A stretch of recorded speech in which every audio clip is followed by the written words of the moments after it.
نحمدہ ونصلی علی رسول الکریم قال الامام حجۃ الاسلام الشاہ ولی اللہ دہلوی فصل فی الحکمت المنزلیہ۔ ارتفاق ثانی کی بحث چل رہی تھی اور ارتفاق ثانی میں شاہ صاحب نے 5 حکمتوں کا تذکرہ کیا تھا، جن میں سے گزشتہ فصل میں حکمت معاشیہ پر گفتگو ہوئی تھی۔ اس فصل میں حکمت منزلیہ پر بات ہے۔ جب انسانی زندگی پہلے ارتفاق سے دوسرے مرحلے میں داخل ہوتی ہے تو ارتفاق اول میں تو بہت ہی سادہ طریقے سے میاں بیوی کا ایک رشتہ یا اولاد کی پیدائش کے مسائل سامنے آتے ہیں، لیکن ارتفاق ثانی کی سطح پر جب ارتفاق اول کے امور کو زیادہ بہتر انداز میں منظم کیا جاتا ہے اور حکمت کے اصولوں کے تحت کیا جاتا ہے۔ حکمت کی تعریف کئی دفعہ بیان کی جا چکی ہے کہ گرد و پیش کے حقائق درست طور پر معلوم کرنا اور دستیاب معلومات کو ایسے طریقے سے منظم اور مرتبط کرنا کہ ہر چیز اپنی اپنی جگہ پر فٹ بیٹھ جائے اور اس کا پورا فائدہ حاصل ہو۔ تو منزلی نظام، گھریلو نظام، اس کی حکمت کیا ہے، اس حوالے سے شاہ صاحب نے یہ فصل قائم کی ہے۔ سب سے پہلے تو حکمت منزلیہ کی تعریف کی ہے اور اس تعریف میں انہی 3 بنیادی اساسی امور کا لحاظ رکھا ہے جو پیچھے حکمت معاشیہ میں تھی، کہ ارتفاق ثانی کی سطح پر گھریلو معاملات یا گھریلو نظام کو حکمت کے اصول پر درست طور پر چلانے کے لیے ضروری ہے کہ 3 امور پیش نظر رکھے جائیں۔ اخلاق فاضلہ، اعلیٰ اور عمدہ اخلاق، وہ تمام علوم جو تجربات سے ہمارے سامنے آ چکے ہیں، علوم تجاربیہ، اور رأی کلی، اجتماعی نقطہ نظر سے معاملات کو دیکھ کر اجتماعی اور کلی مفادات کو سامنے رکھ کر گھریلو نظام کو چلانا۔ تو شاہ صاحب نے تعریف کی ہے حکمت المنزلیہ کی کہ ان تراعی الاخلاق الفاضلہ والعلوم التجاربیہ والرأی الکلی فی معاملاتی کا، تمہارے جو معاملات مع اہل منزلی کا، اپنے گھر والوں کے ساتھ جو ایک چھت کے نیچے زندگی بسر کر رہے ہیں، اور وہ اصحابی کا، جن کے ساتھ آپ کا کوئی صحبت کا رشتہ ہے، صحبت کی حقیقت اور اس کی تعریف آگے بیان کریں گے۔ تو گھر والوں اور جن کے ساتھ آپ کا کوئی دن رات کی مصاحبت، اٹھنا بیٹھنا ہے، ان تمام کے ساتھ اپنے معاملات سر انجام دیتے ہوئے 3 باتوں کی رعایت رکھنا: اخلاق فاضلہ، تجرباتی علوم اور رأی کلی، لتکون، تاکہ تمہاری جو صحبت ہے اپنے گھر والوں یا باہر والوں کے ساتھ، وہ علی احسن وجہ و اکرم ارتباط، کہ بہت اچھے طریقے سے سر انجام پائے، لوگ آپ کی مصاحبت اختیار کرنا چاہیں، نہ یہ کہ آپ سے نفرت کر کے بھاگیں۔ گھر والے ہوں وہ نفرت کریں اور جبر کی وجہ سے آپ کو مانیں، یا جن کے ساتھ آپ کا اٹھنا بیٹھنا ہے ان کے ساتھ آپ کے رویے ناپسندیدہ ہوں، تو یہ درست نہیں ہے، یہ حکمت منزلیہ نہیں ہے۔ ارتفاق اول کے بعد دوسرے درجے میں جن جن کے ساتھ آپ کا اٹھنا بیٹھنا ہے، آپ کا گھریلو نظام ہے، سے متعلق امور ہیں، اس کی دو پہلو بیان کیے ہیں۔ ایک تو احسن وجہ، بہت اچھے طریقے سے، اور دوسرا جو انسانوں کے ساتھ آپ کا ربط و تعلق ہے وہ عزت والا ہو، اکرم ارتباط، کہ آپ کا ارتباط اور میل جول جو ہے وہ عزت والا ہو، دوسرے کی عزت پر مبنی ہو، نہ کہ دوسروں کی توہین پر مبنی ہو۔ یہ تبھی حاصل ہوگا جب یہ تین امور پیش نظر ہوں گے۔ اب شاہ صاحب نے حکمت منزلیہ کی بنیادی تعریف کرنے کے بعد یہ منزل کا نظام، گھریلو نظام وجود کیسے آتا ہے، تو اس وجود کی بنیاد شادی ہے اور زواج ہے۔ تو شادی کیوں کی جاتی ہے اور اس کی ضرورت کیا ہے؟ گھر بنتا ہی شادی سے ہے، تو شادی کی ضرورت، تقاضے اور امور اور اس کے اصول اور آداب کیا ہے؟ شاہ صاحب کا انداز یہ ہے کہ پہلے وہ بیان کریں۔ شاہ صاحب کہتے ہیں من عنایت اللہ فی حق الانسان، انسانوں کے حق میں اللہ کی مہربانی اور عنایت یہ ہے کہ اللہ تبارک و تعالیٰ نے انسانوں کی طرف وحی کی ہے۔ یہ وحی طبیعی ہے، ہر مرد اور عورت کے دل میں یہ وحی کی جاتی ہے۔ وحی کا مطلب ہوتا ہے کسی کو خفیہ طور پر کوئی بات بتلانا۔ تو انسانوں کی طبیعت میں یہ بات مخفی طور پر رکھ دی گئی ہے کہ وہ نکاح کریں، مرد اور عورت، بالہیئۃ المعتادہ المصطلح علیہا، اس طریقۂ کار کے مطابق جو عام طور پر دنیا بھر کے تمام معاشروں میں جس کا طریقۂ کار رائج ہے اور جس پر تمام لوگوں کا اتفاق ہو چکا ہے، اصطلاحی طور پر جسے نکاح کہا جاتا ہے۔ اور اصطلاحی طور پر نکاح سے میری مراد کیا ہے؟ شاہ صاحب کہتے ہیں اعنی، میری مراد یہ ہے کہ غیر محرم عورتوں سے نکاح کرنا۔ دنیا بھر کے تمام مذاہب میں غیر محرم عورتوں کے ساتھ ہی نکاح ہوتا ہے، محرم عورتوں کے ساتھ نہیں ہوتا۔ دائرے مختلف ہو سکتے ہیں کسی مذہب میں کہ محرم عورتیں کون سی ہیں اور کون سی نہیں ہیں،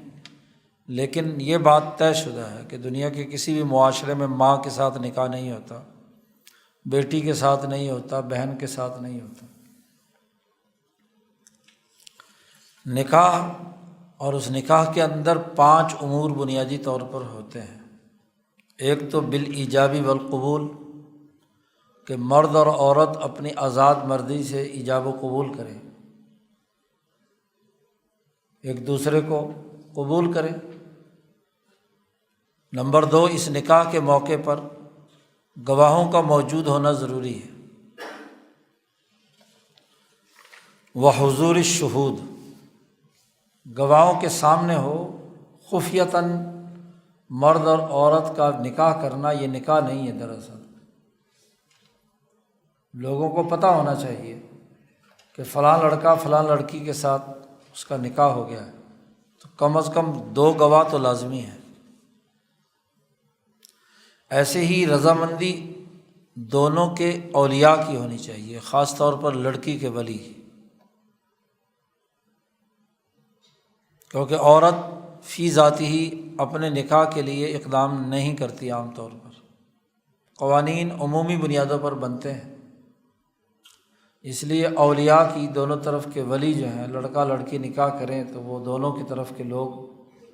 وہ اس نکاح کے درپے ہوں، اس کے لیے کام کریں۔ چوتھی شرط یہ ہے کہ مہر ہونا چاہیے، اور 5ویں بات یہ ہے کہ خطبہ ہونا چاہیے۔ پہلے منگنی کا پیغام لڑکے کی طرف سے لڑکی والوں کی طرف جائے، اسی میں اعزاز و اکرام ہے۔ تو اجتماعیت قائم کرنے کے لیے ان 5 امور پر مشتمل غیر محرم عورتوں سے نکاح کا ہونا، پھر اس نکاح کی جو حیثیت اور کیفیت ہے وہ یہ ہے کہ اس کے لیے بھی 4 امور بیان کیے ہیں کہ اس نکاح کا مطلب یہ ہے کہ عورتیں مردوں کی فرما بردار ہونی چاہیے، تابع ہوں گی۔ مرد جو ہیں الرجال قوامون علی النساء، وہ سربراہ ہوں گے۔ دوسرا یہ کہ وہ گھر کے کام کاج کی خدمات سر انجام دیں گی۔ اور تیسرا یہ کہ خواتین پر لازمی ہے کہ جو ان کی زندگی، گھریلو زندگی کی جو معاشی سرگرمیاں ہیں، کھانا تیار کرنا، کپڑے دھونا وغیرہ وغیرہ، معایشہ البیتیہ، گھریلو جو کام کاج ہے اس کی تیاری جو ہے وہ عورتوں کے ذمہ ہے۔ مردوں کے ذمہ بھی کام ہے کہ یکسبون المعاش من خارج البیت، گھر کے باہر کے تمام کام وہ مرد کی ذمہ داری ہے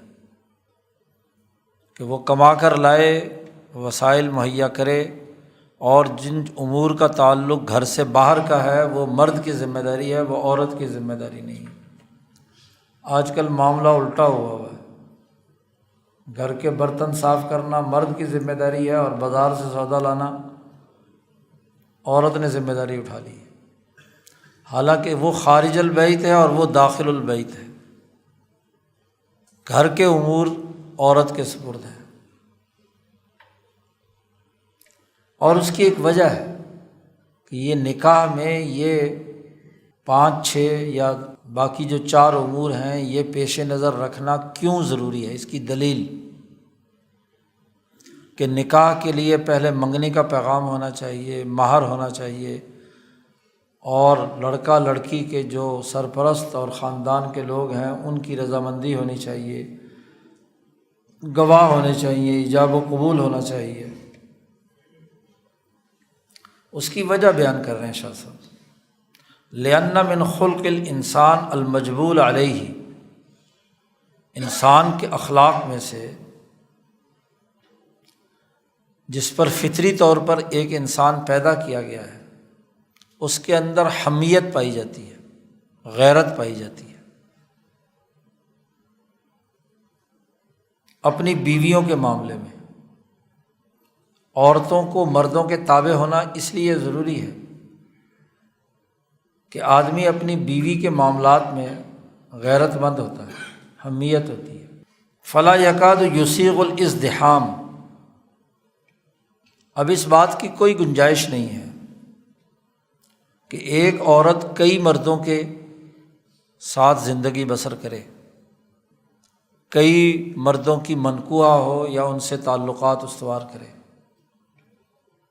کیونکہ انسان اپنی بیوی کے ساتھ غیرت رکھتا ہے۔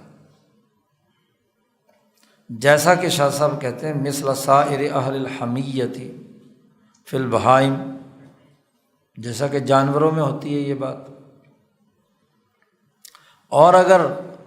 کسی لڑکی پر یا عورت پر مردوں کے درمیان ٹکراؤ ہو جائے بالفرض تو ضرور لڑائی تک معاملہ پہنچ جاتا ہے۔ آدمی اپنی بیوی کی طرف کسی غیر مرد کو کوئی غلط حرکت کرتے دیکھتا ہے تو لڑائی تک بات پہنچ جاتی ہے، قتل و قتال تک بات پہنچ جاتی ہے، اور اس سے فساد ذات البین، لوگوں کے درمیان جھگڑے، لڑائیاں، اختلافات پیدا ہوتے ہیں۔ تو انسان چونکہ غیرت مند ہے، خاص طور پر بیویوں کے معاملے میں، تو اس لیے عورت کو مرد کے تابع رہ کر جب اس نے گھر بسا لیا ہے تو وہ اسی پر مطمئن ہو، ادھر ادھر اور مردوں کے ساتھ وہ منہ ماری مت کرے۔ دوسری بات یہ ہے کہ اولیاء یا لڑکی کے سرپرستوں کا ہونا نکاح کی موجودگی میں رضامندی کا ہونا ضروری کیوں ہے؟ اس لیے کہ انسان فطری طور پر اپنی بیٹیوں کے معاملے میں بھی بڑا غیرت مند ہوتا ہے، بیوی کے معاملے میں جیسے ہوتا ہے ایسے ہی اپنی بیٹیوں کے معاملے میں بھی ہوتا ہے۔ فلا یکاد یسوغ ان یتبع متبع ما فی حیازتی، کہ جس بچی کو اس نے بچپن سے پرورش کر کے پالا پوسا بڑا کیا ہے، تو اس کی نگرانی میں جو بچی پلی ہے، تو کوئی بھی آدمی اس کے پیچھے لگ جائے، اس کی لگنے کی گنجائش نہیں ہے۔ خاص طور پر وہ جو انسان کے جگر کا ٹکڑا ہے، اولاد انسان کے جگر کا ٹکڑا ہوتی ہے، اور خاص طور پر بچی ہو تو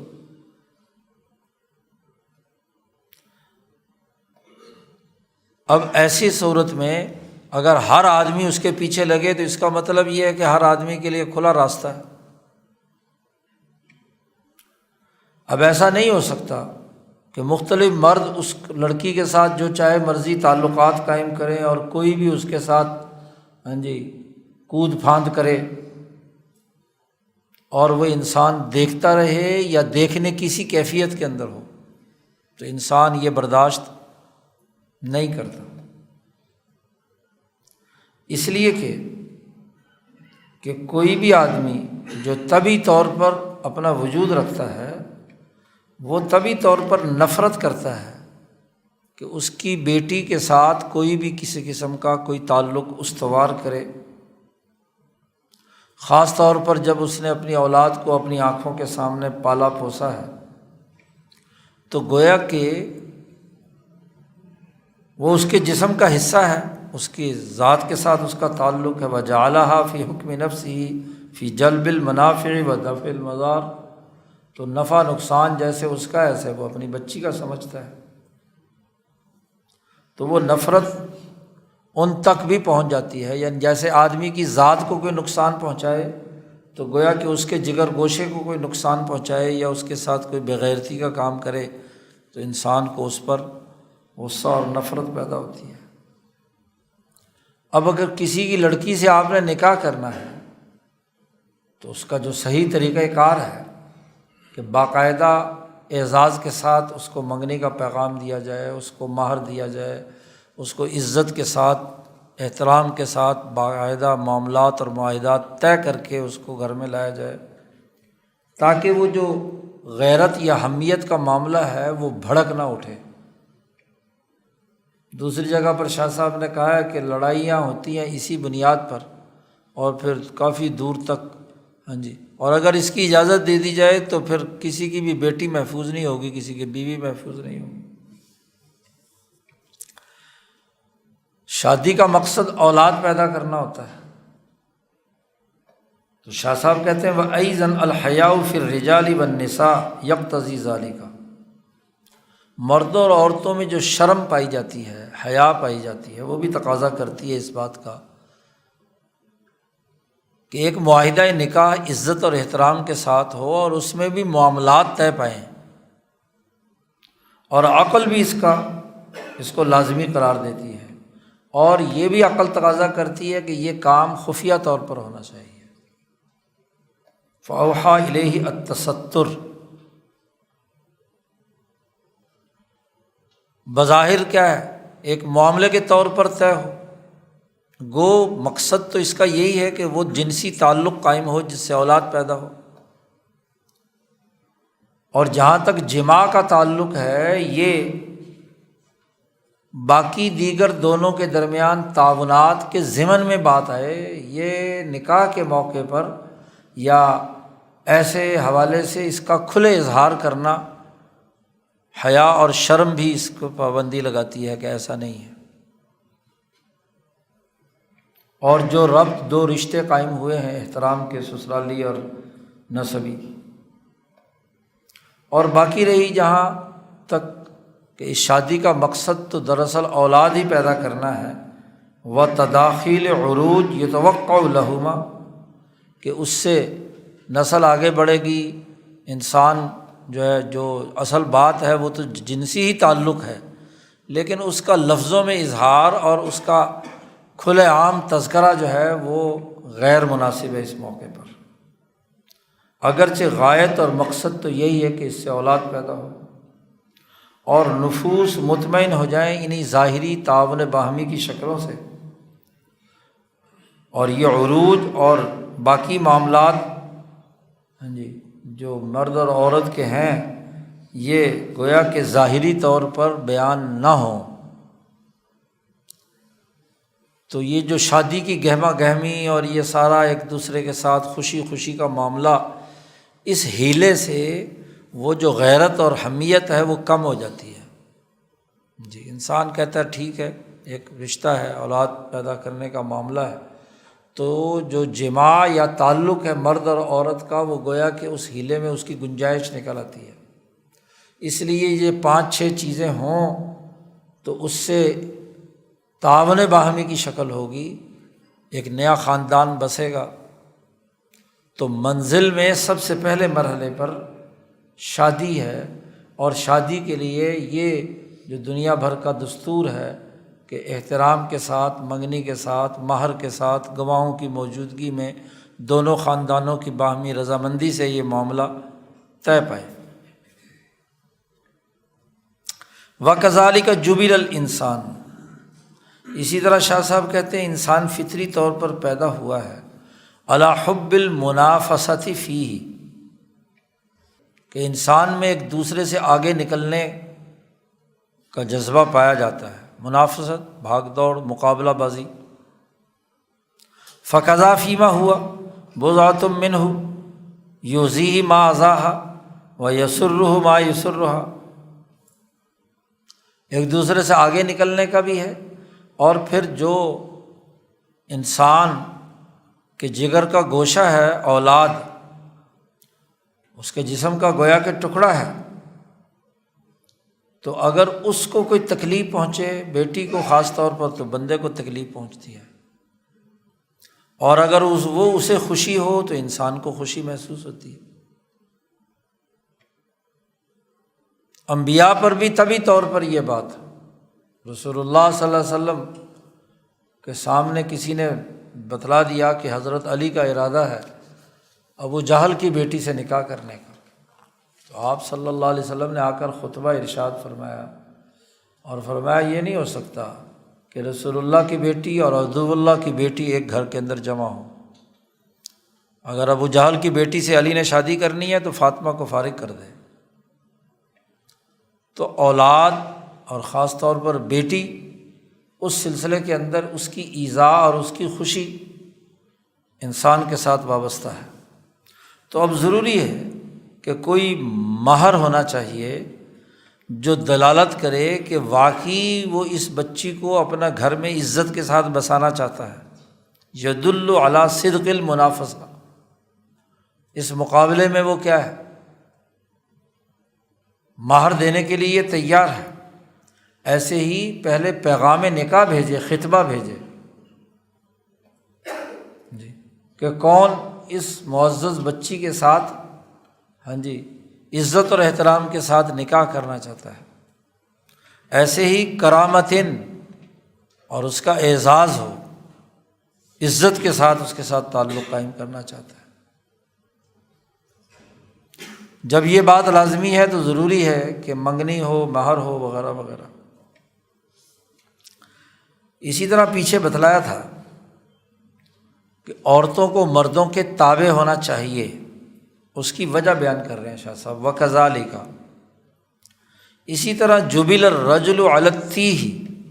اور مردوں کو باہر سے لا کر کمانا چاہیے اور گھر کے خرچے پورے کرنے چاہیے۔ مرد جو ہے وہ فطری طور پر پیدا ہوا ہے، اس میں عورت کے مقابلے میں زیادہ تیہ یعنی تکبر کی اور بڑائی کی بات پائی جاتی ہے، اس پہ تسلط پایا جاتا ہے، گرفت کے اعتبار سے بھی اس میں قوت زیادہ ہوتی ہے، ادراک، چیزوں کو علمی طور پر ادراک کرنے میں بھی اس کے اندر صلاحیت پائی جاتی ہے، اور خاص طور پر جو محنت اور مشقت کے کام ہیں اس کے اندر بھی اس کے اندر کافی توسع پایا جاتا ہے۔ ایک کام نہیں ملا، ایک مزدوری نہیں ملی، دوسری کر لی، دوسری نہیں، تیسری کر لی۔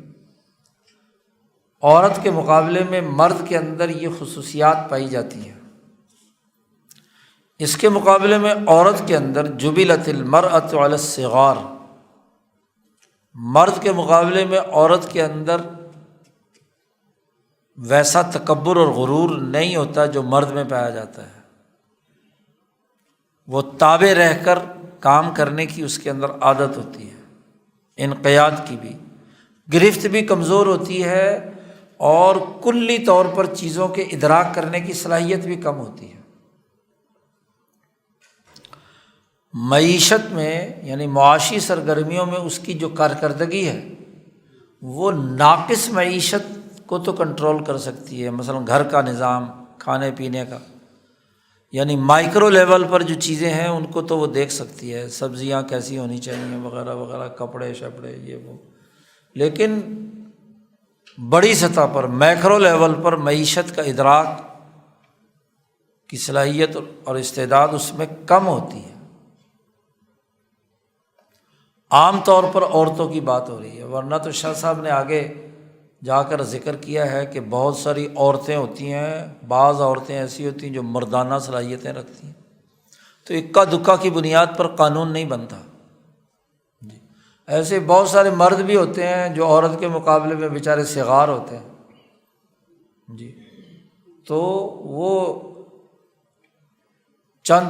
قلیل لوگوں کی بنیاد پر قانون نہیں بنتا، قانون بنتا ہے جمہور کی بنیاد پر، کہ جمہور عورتیں اور جمہور مردوں کی نوعیت کیا ہے، دنیا بھر کے تمام معاشروں میں دیکھ لیں تو 1 2 4 5 ہوں تو اس سے قانون نہیں بدلا کرتا۔ ایسے ہی ایک اور بات بھی ہے کہ آدمی کو گھر کے جو امور ہیں اس کا فراغت بہت کم ہوتی ہے۔ ظاہر ہے کہ اس نے باہر جب ساری دن مزدوری اور محنت کرنا ہے یا کام کاج کرنا ہے تو اس کو تو بہت کم فرصت ملتی ہے کہ وہ گھر کے کام سر انجام دے، اور گھر کے کام کیا ہے؟ جھاڑ پونچھ، ڈسٹنگ جسے کہتے ہیں، کنس، اسی طریقے سے سالن بنانا، روٹی پکانا، آٹا پیسنا یا بچوں کو اٹھانا، دودھ پلانا، تو عورت کے کام ہیں۔ اور اس بات پر بھی اتفاق ہے کہ عورتیں عام طور پر گھروں میں رہتی ہیں کیونکہ ان کا مزاج ایسا ہے،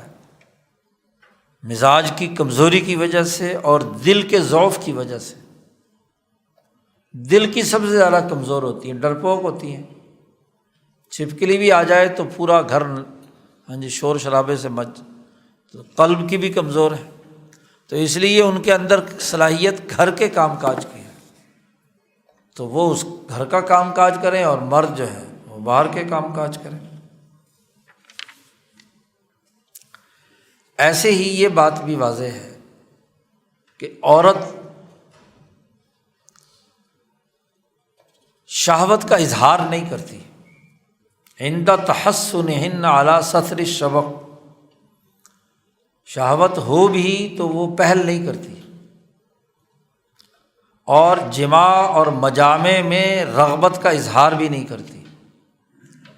یہ اظہار اور یہ پہل مرد کی طرف سے ہوتا ہے، واستحسن ذلک منہن الرجال، مرد جو ہے وہ پہل کرتا ہے، اور وَرَغِبُوا فِي هَذَا الْخُلْقِ، وہی اس خلق کے اندر رغبت رکھتے ہیں۔ تو اب ضروری ہے کہ جب عورت کے اندر طبعی طور پر شرم اور حیا پائی جاتی ہے تو وہ اپنا نکاح خود کرنے کے لیے لوگوں کو پیغام بھیجے، تو یہ طبعی اور فطری طور پر عورت کے لیے رکاوٹ کا باعث ہوتا ہے۔ اس لیے سرپرستوں کو اپنی بچیوں کی، بہنوں کی شادیاں کرنی ہیں، فَتَصَدَّى الْأَوْلِيَاءُ لِلتَّزْوِيجِ، اور عورتوں کا از خود اپنے نکاح کا پیغام بھیجنا یا نکاح کے معاملات طے کرنا یہ برا سمجھا جاتا ہے انسانی معاشروں میں، اس لیے اولیاء کا اور سرپرستوں کا ہونا ضروری ہے۔ باقی رہی بات کہ غیر محرم عورتوں سے نکاح ہوگا اور اس کی وجوہات پیچھے بیان کر دیں، البتہ وہ عورتیں جو محرم ہیں ان کے ساتھ نکاح نہیں ہوگا، اس کی وجہ بیان کر رہے ہیں شاہ صاحب کہ جب آدمی اپنی ماؤں کے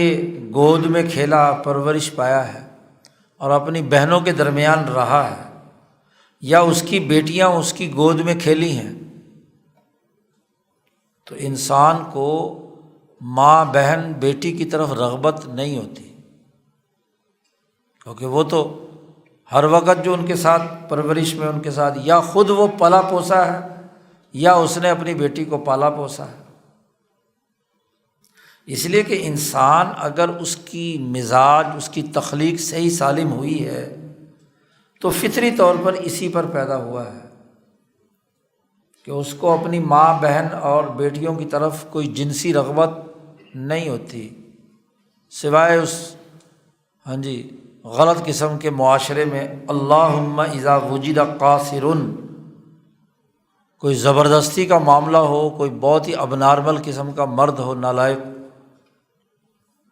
یا ایسی صورتحال ہو کہ جہاں مصلحت کا تقاضا ہو، جیسے آدم کی اولاد کے جو بیٹے اور بیٹیاں، ان کا آپس میں بہن بھائیوں کی شادیاں ایک دوسرے کے کراس سے ہوئی ہیں، تو وہاں اس وقت ایک مجبوری یا مصلحت تھی۔ اگر یہ دروازہ رغبت کا بند نہ کیا جاتا تو فساد پیدا ہوتا ہے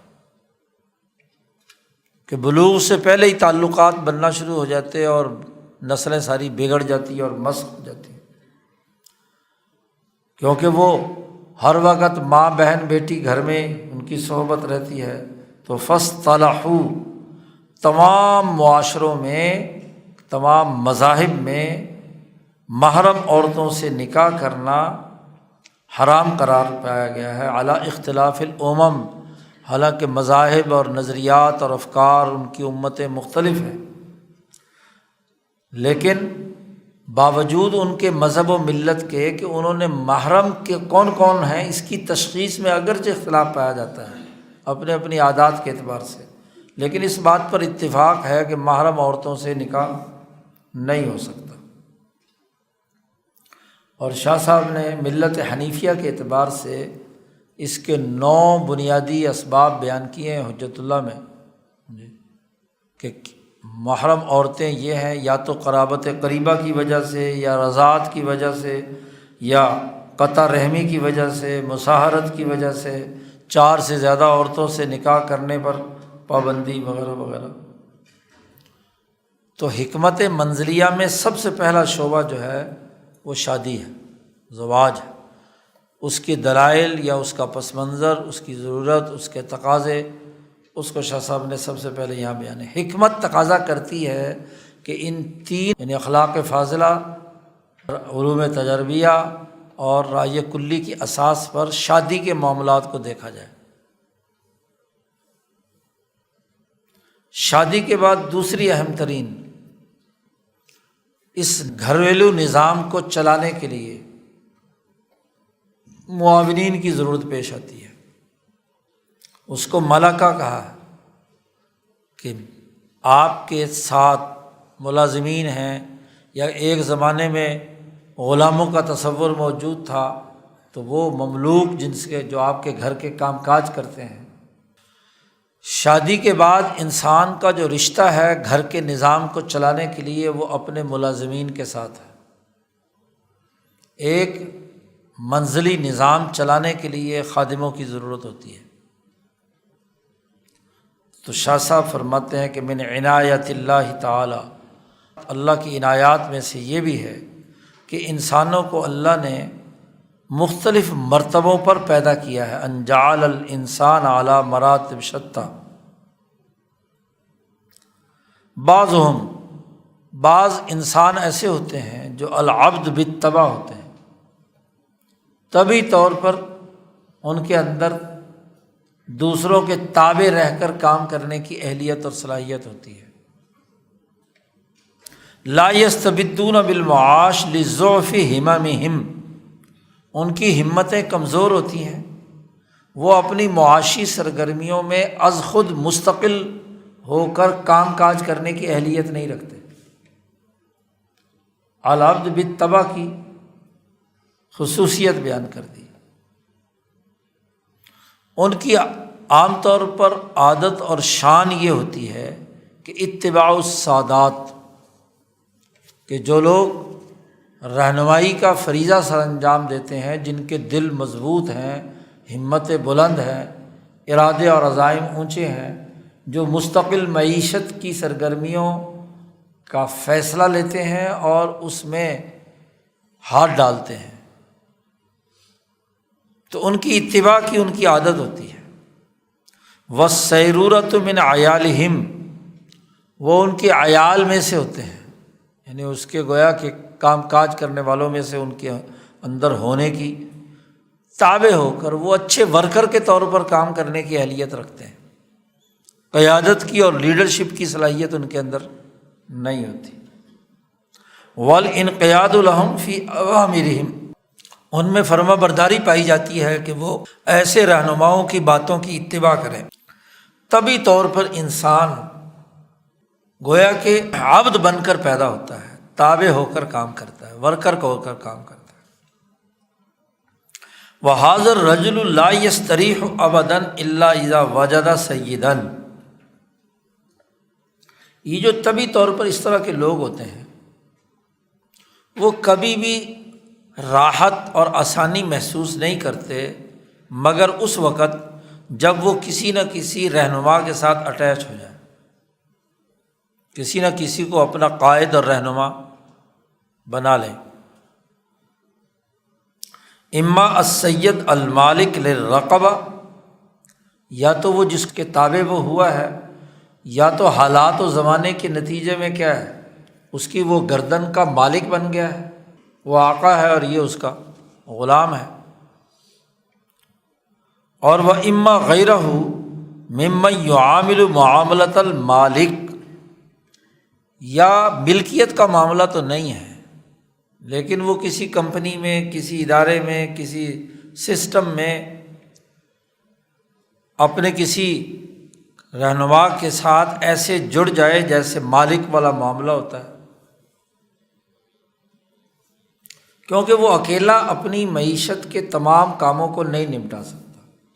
جب ارتفاق ثانی کی سطح پر جب معیشت آ جاتی ہے تو معیشت میں وسائل کے حصول کے لیے تجارت، زراعت اور صنعت، ان تینوں کی مینجمنٹ کی ایک خاص صلاحیت ہوتی ہے، وہ ہر آدمی نہیں کر سکتا۔ تجارت کا رزق لینا، اس کا نظم و نسق قائم کرنا، زراعت کی مینجمنٹ، زمین تیاری کرنا، اس کو کاشت کرنا، پھر فصل برداشت کرنا، پھر فصل کو فروخت کرنا، یہی حال صنعت کاری کا ہے۔ تو ان تینوں شعبوں میں جتنے بڑے درجے کی بھاگ دوڑ اور مینجمنٹ ہے وہ ایک ورکر ٹائپ آدمی نہیں کر سکتا۔ اس کی آسانی اور راحت یہ ہوتی ہے کہ وہ ان میں سے کسی ایک کے ساتھ اٹیچ ہو کر بطور ملازم کے وہ رہے اور کام کاج کرے۔ تو بعض انسان اس طرح کے ہوتے ہیں۔ وبعضهم، اور بعض لوگ ایسے ہوتے ہیں کہ السید بالطبع، ان میں قیادت کی طبعی صلاحیت پائی جاتی ہے، لیڈرشپ کی، وہ اچھے مینیجر ہوتے ہیں، اچھے منتظم ہوتے ہیں، قیادت کی اعلیٰ درجے کی صلاحیت پائی جاتی ہے۔ لہم الشہامت، ان کے اندر شہامت پائی جاتی ہے، رعب پایا جاتا ہے، دبدبا ہوتا ہے، ہمت عالیہ ہوتی ہے، بڑے سے بڑے کاروبار کا رسک لینے کی ہمت ہوتی ہے۔ ہمت کی تعریف کئی دفعہ کی ہے کہ اس کی قوت عقلیہ اور قوت طبعیہ اور قوہ قلبیہ تینوں ایک پیج پر ہو کر وہ بڑے بڑے ارادے باندھے، بڑے بڑے عزائم۔ تو معاشی سرگرمیوں اور باقی کاموں میں وہی آدمی قیادت کر سکتا ہے جس کی ہمت عالی ہو۔ جس کی ہمت ہی بیچارے کی ضعیف ہے وہ ورکر تو بن کر کام کر سکتا ہے، لیڈرشپ کی صلاحیت اس میں نہیں ہوتی۔ ایسے ہی والتوسع فی امر المکاسب، رزق کے حصول کے جتنے بھی پیشے ہیں ان کے معاملات کے اندر اس کا ذہن بڑی تیزی سے چل رہا ہوتا ہے، وسعت ہوتی ہے کہ یہاں سرمایہ لگائے، یہاں اس کی سرگرمی اختیار کرے، اس سے بھی یافت ہو سکتی ہے، دوسرا بھی، تیسرا بھی، چوتھا بھی، کئی کاروبار بیک وقت وہ شروع کر سکتا ہے۔ اہلیت اور صلاحیت ہوتی ہے۔ انما شانہم، پھر اس کا ظرف اتنا وسیع ہوتا ہے کہ ان یتحملوا اثقال العبید، کہ جو ورکر ان کے ساتھ کام کر رہے ہیں وہ ان کی ساروں کا بوجھ برداشت کر سکے۔ بیچارہ کمزور آدمی تو اپنی روٹی روزی، اپنے بچوں کی روٹی روزی پورا کرنا اس کے لیے مشکل ہوتا ہے، اور اگر اس کے ساتھ بہت سارے ورکر لگ جائیں تو ان کی روٹی روزی کیسے پورا کرے گا؟ تو جو قیادت کی صلاحیت رکھتا ہے، اس کے تابع کتنے ہی لوگ کیوں نہ ہوں، تو ان کی روٹی روزی کا بندوبست، ان کے اخراجات پورا کرنا، ان کا بوجھ برداشت کرنا، اس کے اندر ہمت ہوتی ہے۔ اور وَسَوَّدُوا عَلَيْهِمْ، پھر ان تمام میں سے ہر ورکر کو سیادت تبھی آتی ہے کہ ہر انسان کو اس کا کام سمجھائے اور اس سے کام لے۔ تو کام لینے کی اہلیت ہوگی تو لے سکے گا نا۔ جو بھی کسی بھی کمپنی کا چیف ہوتا ہے، اس کے اندر اچھا مینیجر ہوتا ہے، اس میں صلاحیت کہ مختلف لوگوں سے وہ مختلف کام لے اور اس سے وہ تنگ نہ ہو۔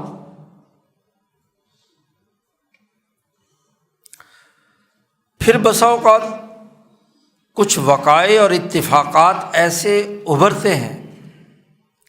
کہ بندہ ہوتا تو سید بالطبع ہے، یعنی حر ہوتا ہے، آزاد ہوتا ہے، لیکن اتفاقات ایسے ہوئے کہ وہ غلام ہو گیا، یعنی اس کی پوری سوسائٹی جو ہے جنگوں میں مثلاً گرفتار ہو گئی تو وہ بھی گرفتار ہو گیا۔ اب طبعی طور پر وہ السید بالطبع تھا، لیکن اتفاقات یہ ہوئے کہ وہ گرفتار ہو گیا، لوگ اس کی گردنوں کے مالک بن گئے اور ان کو جانوروں کی طرح لوگوں نے استعمال کرنا شروع کر دیا۔ تو طبعی طور پر وہ اس میں لیڈرشپ کی صلاحیت ہے، لیکن حالات و واقعات کی وجہ سے بیچارہ کسی گرفت میں آیا، اور وہاں وہ طبعی طور پر اعلیٰ صلاحیت رکھنے کے باوجود وہ غلامی پر مجبور ہو گیا۔ اسی طرح الٹا معاملہ پہلے والا بھی ہو سکتا ہے کہ کوئی آدمی دوسرے کے تابع اچھا کام کر سکتا ہے، لیکن اتفاقات سے کسی پاگل کو اٹھا کر کسی نے لیڈر بنا دیا تو بڑا غرق کرتا ہے نا۔ طبعی طور پر غلامانہ ذہنیت کے حامل، لیڈرشپ کی حریت اور آزادی کی کوئی بات ہی نہیں ہے، جو حکم دو وہی اس کے مطابق کردار ادا کرنے کے لیے تیار رہتے ہیں۔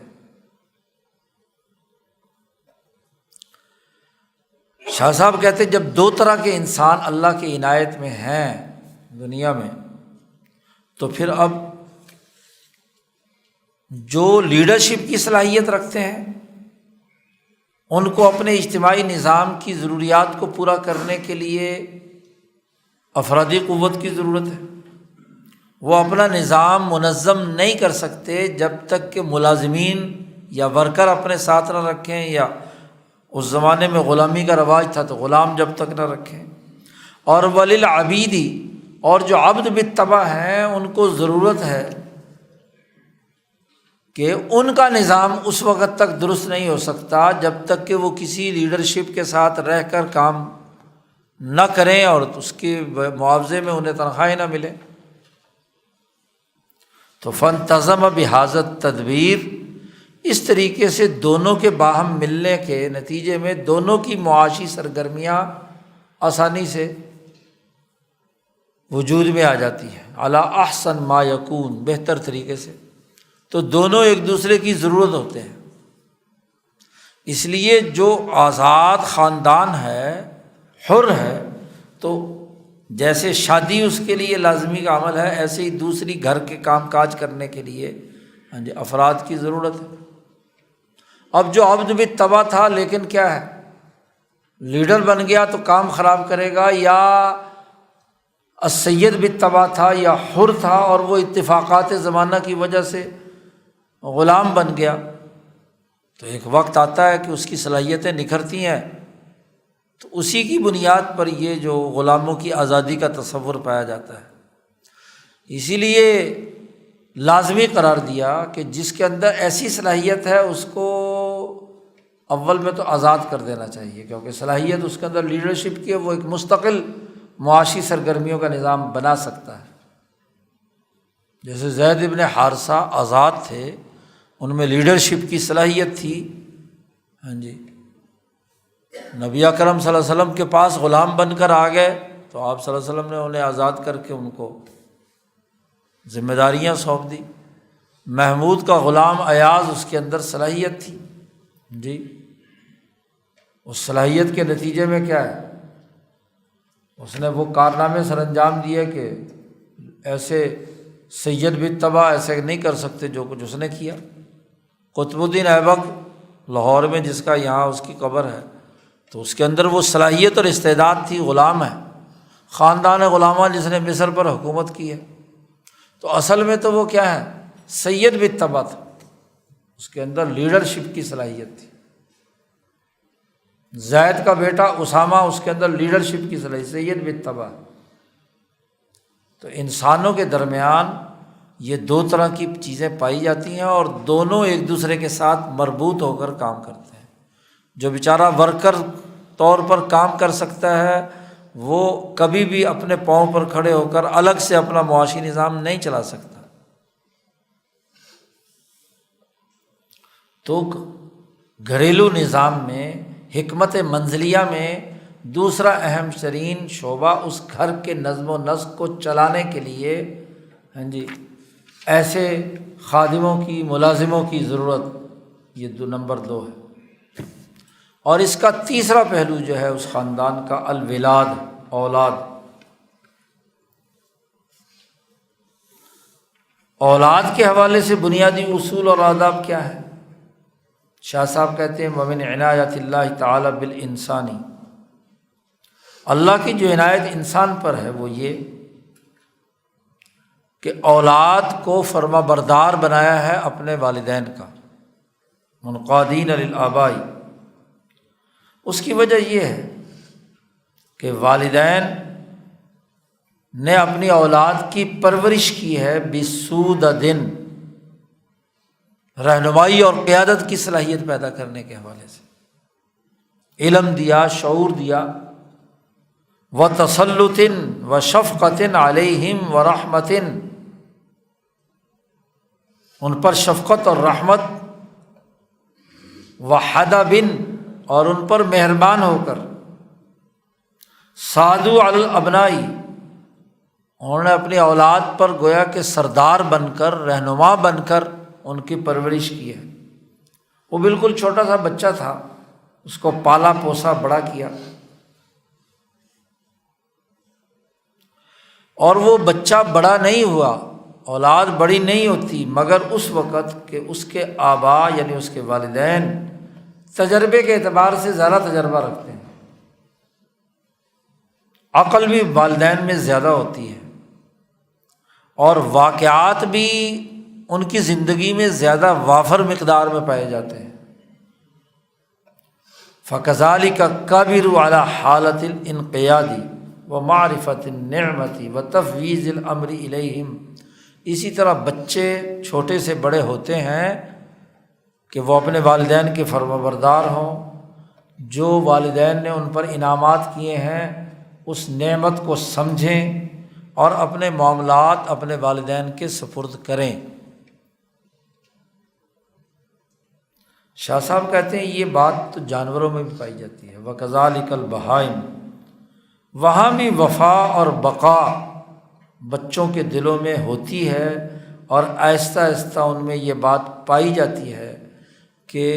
کس نے ان کے ساتھ اچھا سلوک کیا ہے۔ ظاہر والدین کرتے ہیں، معرفت النعم، اور منعم جس نے اس پر انعام کیا ہے اس کی محبت فطری طور پر جانوروں کے اندر بھی بچوں میں پائی جاتی ہے اپنے ماں باپ کے حوالے سے۔ اور اسی طرح والدین کے اندر بھی شفقت طبعیہ پائی جاتی ہے اپنے بچوں کے لیے، اور یہ محبت بھی فطری اور جبلی ہوتی ہے، قطع نظر باہر کے خارجی اسباب کے۔ تو اب 3 شعبے ہو گئے، شادی، ملازمین اور اولاد۔ وبالجملۃ فتحقق بہذہ العنایات، 3 عنایات کا ذکر کیا تھا نا۔ اللہ کی ایک عنایت تھی شادی، نکاح، دوسری عنایت تھی کہ انسان 2 طرح کے ہوتے ہیں، اور تیسری عنایت بیان کی تھی کہ اولاد، انسان جن کی پرورش پاتا ہے۔ تو شاہ صاحب کہتے ہیں کہ ان 3 عنایات کے نتیجے میں 3 نظامات وجود میں آ گئے، نکاح کا نظام، اولاد کا نظام، ملازمین کا نظام۔ شاہ صاحب کہتے ہیں ہم نے جب حکمت منزلیہ یا نظام المنزل کا لفظ بولا ہے تو حاضن نظام، یہ وہ نظام ہے، هو المسمى عندنا بالمنزل، جس کا نام ہم نے منزل رکھا ہے۔ اور منزل نام دیواروں کا نہیں ہے، ولیس المنزل هو الجدران، نہ دروازے کا نام گھر ہے، نہ سونے والے کمروں کا نام گھر ہے، مکان کا نام منزل نہیں ہے، بلکہ منزل کیا ہے؟ شاہ صاحب کہتے ہیں ثم اللائق بکمال الارتفاق، ارتفاق ثانی کی سطح پر کمال کے لائق بات یہ ہے کہ یہ تینوں نظام جو ہیں اس میں انسان کی جو حاجات ہیں وہ بہت اچھے طریقے سے پوری ہونی چاہیے۔ ان یستوفی الحوائج التی لہا شرع الزواج، مثلاً شادی ہے تو شادی اچھے طریقے سے سر انجام پانی چاہیے، پوری ضروریات پوری ہونی چاہیے۔ یا اولاد ہے تو وہ نمونے اور معیار کی ہو، ملازمین ہے تو وہ گھر کے نظم و نسق کے چلانے کے اندر مکمل معاون ہوں، تینوں نظام اعلیٰ ترین درجے میں پورے ہوں تو اس کو نظام المنزل کہیں گے۔ دیواروں، عمارتوں اور بلڈنگوں کا نام منزل نہیں ہے۔ گھر موجود ہے لیکن میاں بیوی میں لڑائی ہے، ایک ادھر اور ایک ادھر، اولاد ماں باپ میں لڑائی ہے، ہاں جی، ملازمین اور ہاں جی کام لینے والوں کے درمیان کھینچا تانی ہے، تو وہ گھر نہیں ہے، وہ نظام منزل نہیں ہے، وہ حکمت منزلیہ نہیں ہے۔ اب مثلاً اعلیٰ درجے کی شادی کون سی ہوتی ہے؟ شاہ صاحب کہتے ہیں فیستحب، اچھی بات یہ ہے کہ بیوی خوبصورت ہونی چاہیے، المرأۃ جمیلۃ، شادی تبھی ہوگی نا صحیح، و بکرن، کنواری ہونی چاہیے، و ولودن، زیادہ بچے پیدا کرنے والی ہونی چاہیے، و عفیفتن، پاک دامن ہونی چاہیے، اولاد پر وہ اپنی شفیق ہونی چاہیے، اپنے خامن سے محبت کرنے والی ہونی چاہیے، امینتاً فی مالہ، خامن کے مال کی حفاظت اور امانت کرنے والی ہونی چاہیے، گھر کے نظم و نسق کو چلانے کی مہارت رکھنے والی ہونی چاہیے، عارفتاً بتدبیر المنزل، غصے والی نہیں ہونی چاہیے، غیر غضبانۃ ولا سریعۃ الضعف، بہت ہی جلدی تھکنے والی اور کمزور والی بھی نہیں ہونی چاہیے۔ یہ تمام اوصاف یہاں شاہ صاحب نے بیان کیے ہیں نبی اکرم صلی اللہ علیہ وسلم کی احادیث کی روشنی میں۔ حضور صلی اللہ علیہ وسلم نے قریش کی عورتوں کی تعریف کی ہے کہ ان کے اندر یہ چیزیں پائی جاتی ہیں جی، بلکہ حکم دیا حضور صلی اللہ علیہ وسلم نے زیادہ بچے پیدا کرنے والی اور بہت زیادہ محبت رکھنے والی عورتوں سے شادی کیا کرو، پاک دامن ہو، اولاد پر کیا ہے شفیق ہو، وغیرہ وغیرہ۔ تو گھر کا نظام منزل تب ہوگا جب عورت کے اندر یہ خصوصیات پائی جائیں، اور گھر کا نظام تب صحیح ہوگا جب خامند کی خصوصیات بھی بیان کی ہیں۔ والزوج،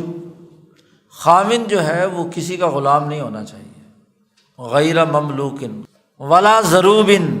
ولا غضبان، مارنے والا بھی نہیں ہونا چاہیے، غصے والا بھی نہیں ہونا چاہیے، تیش، ایسا غصہ جس میں اس کو عطا پتہ ہی نہیں چلے کہ کر کیا رہا ہے، اٹھائی چوٹ مارنے والا، ولا عنین، نامرد بھی نہیں ہونا چاہیے، ولا مجذوم، اس کو کوئی ایسا جزام کوڑ والا مرض بھی لاحق نہیں ہونا چاہیے، ولا ابرس، نہ اسے برس، جسم پر جو چت کبرے داغ ہوتے ہیں، ولا مجنون، پاگل بھی نہیں ہونا چاہیے، ولا کلن غیر کاسب، ایسا بوجھ کہ کچھ کما کر نہیں لاتا، بس بوجھ ہے الٹا، عورت سے کہتا تو ہی کما کے کھلا مجھے، تو ایسے خامد کا اچار ڈالنا ہے۔ نظام منزل تب ٹھیک ہوگا کہ مرد میں یہ رویے نہیں ہوں اور عورت میں وہ رویے غلط قسم کے نہ ہوں، اچھے رویے ہوں، تو دونوں طرف نظام زواج یعنی شادی کا نظام درست تب ہوگا ارتفاق ثانی کی سطح پر کہ وہ ہر اخلاق فاضلہ میں سے جتنے منفی اخلاق ہیں ان سے دور ہو، اخلاق فاضلہ پائے جائیں۔ تجرباتی علوم میں پڑھی لکھی کام کاج کی پڑھا لکھا مرد وہ اس کے اندر ہو، اور رائے کلی کی صلاحیت اس کے اندر ہو، مرد میں بھی ہو، تو چونکہ اس کے متضاد رویے ہیں جن کا یہاں شاہ صاحب نے ذکر کیا۔ پھر مرد اور عورت میں ان خصوصیات کے ساتھ ساتھ ثم لا بد، پھر لازمی اور ضروری ہے کہ دونوں میاں بیوی کے درمیان باہمی محبت اور الفت پیدا ہونی چاہیے، اور ممکن حد تک اس الفت کو برقرار رکھنا چاہیے۔ اگر بالفرض کسی وجہ سے کوئی کھٹ پٹ ہو جائے، کوئی مسئلہ عارضی طور پر طاری ہو جائے، تو مناسب تدبیر اور اچھا نظام بنا کر اس الفت اور محبت کو دوبارہ بحال کرنا چاہیے۔ اور یہ سب کچھ تبھی ہوگا کہ جب انسان ببذل المہر الدال علی صدق الرغبہ، کہ جب آدمی مہر عورت کا ادا کرے دل کی صحت سچائی کی رغبت کی اساس پر، اور پھر ولیمہ بھی کرے۔ ولیمے کی آگے خصوصیات آ رہی ہیں، ولیمے کے آداب بھی بیان کیے ہیں۔ ولیمہ دراصل عورت کی رسپیکٹ بھی ہے اور اپنے نکاح کا اظہار بھی ہے، تو الفت اس سے پیدا ہوتی ہے۔ اب نظام منزل کے اندر یعنی زواج جب شادی ہوئی ہے تو ولیمہ ہونا بھی چاہیے۔ الولیمۃ اصولھا و آدابھا، ولیمے کے کچھ بنیادی نکات ہیں، وفیھا نکات۔ پہلا تو یہ ہے کہ ولیمہ جب انسان کرتا ہے تو دراصل یہ نکاح کا اعلان ہوتا ہے، اور نکاح کے اقرار کو بڑی لطافت کے ساتھ لوگوں کے سامنے بیان کرنا ہوتا ہے۔ اب بھلا یہ ایسے کیسے ہو سکتا ہے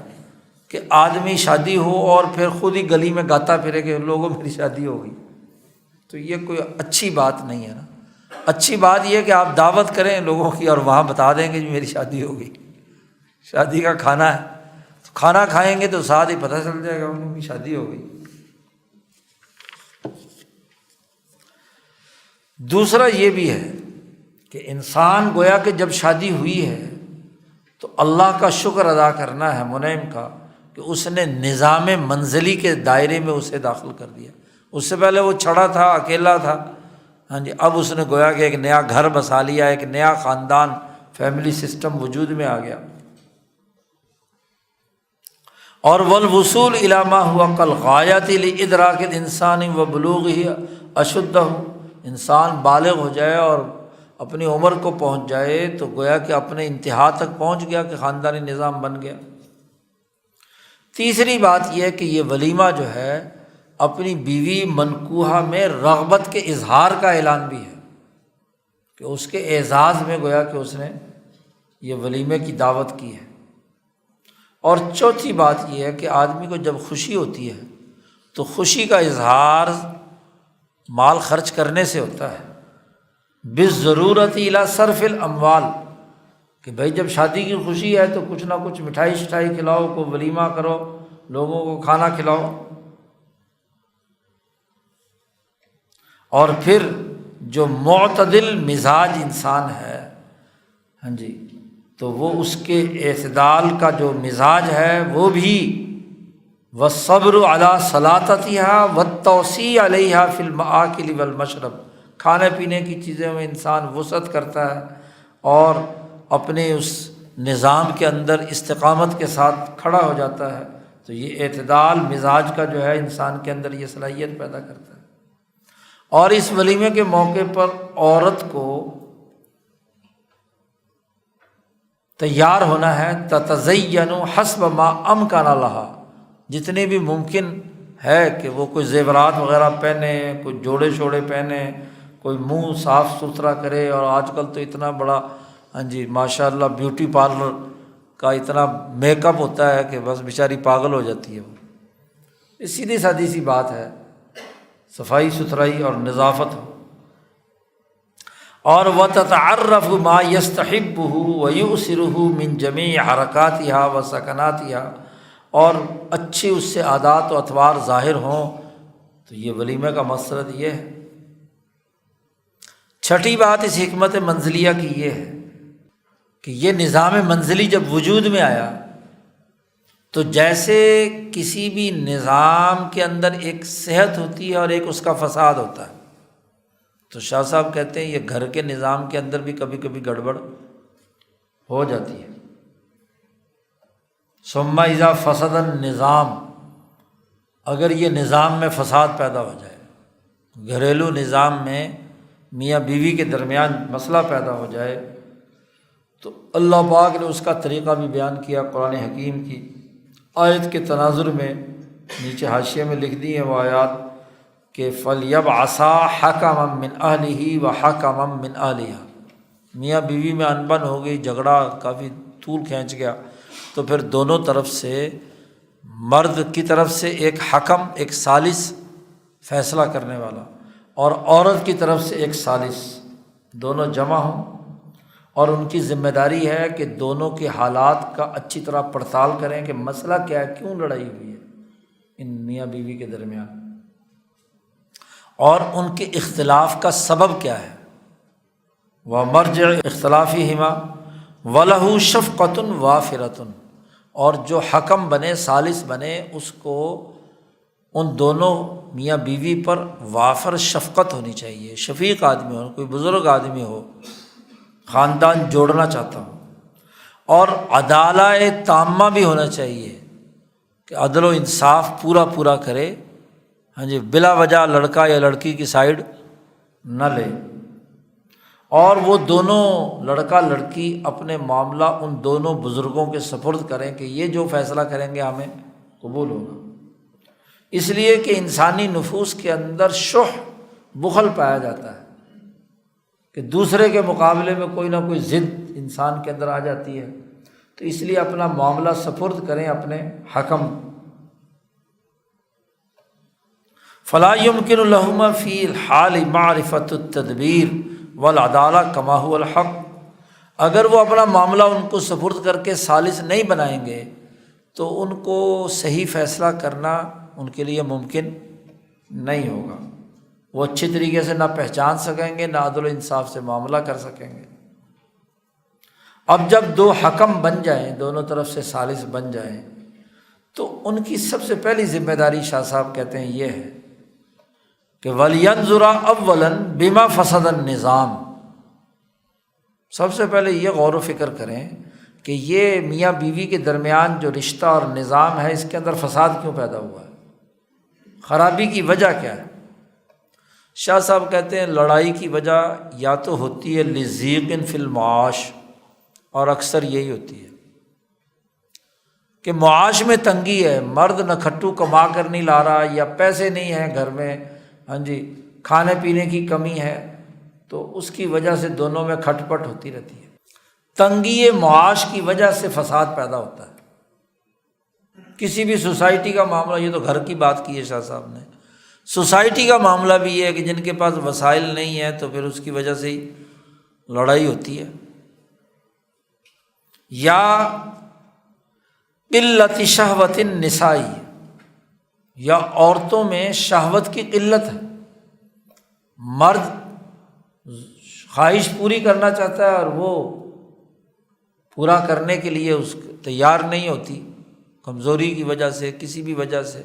یہ وجہ ہو سکتی ہے لڑائی کی۔ اور یا یہ لڑائی کی وجہ ہو سکتی ہے کہ یہ مرد صاحب جو ہے نا کسی اور عورت کے حسن میں گرفتار ہے، او اعجابہ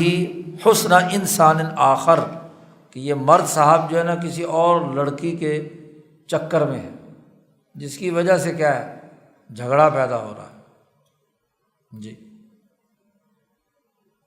یا عورت کی طرف سے کوئی اور مرد کی طرف ہاں جی معاملہ ہے، تو یہ 2-3 وجوہات ہی ہو سکتی ہیں جس کی وجہ سے دونوں کے درمیان کیا ہے۔ تو پہلے تو یہ دیکھیں، اور جب ان میں سے کوئی وجہ متعین ہو جائے تو ثم لینظرا، پھر ان دونوں آدمیوں کو چاہیے کہ ایسی کوئی آسان سی تدبیر اختیار کریں جس سے ان کا معاملہ درست ہو جائے، یستقیم بہ الامر بینہما۔ اور اگر کوئی تدبیر کارگر نہ ہو، صلح صفائی کی کوئی شکل نہ بن رہی ہو، وَأَبَيَا إِلَّا الْفِرَاقَ، اور دونوں اپنی ضد پر ڈٹے ہوئے ہوں کہ ہم نے تو جدائی کرنی ہے، نکاح توڑنا ہے، یہ نظام ختم کرنا ہے، تو فَلَا بَأْسَ بِهِ تَخْلِيصًا عَنْ زِغْطَةِ النِّزَاعِ، تو کوئی حرج نہیں ہے جھگڑے کے ایسے ہاں جی تنگی کے ماحول میں اس سے خلاصی حاصل کر لی جائے، کیونکہ روز روز کی چخ چخ سے اچھا ہے کہ چلو فارغ ہو دونوں، اما بمال،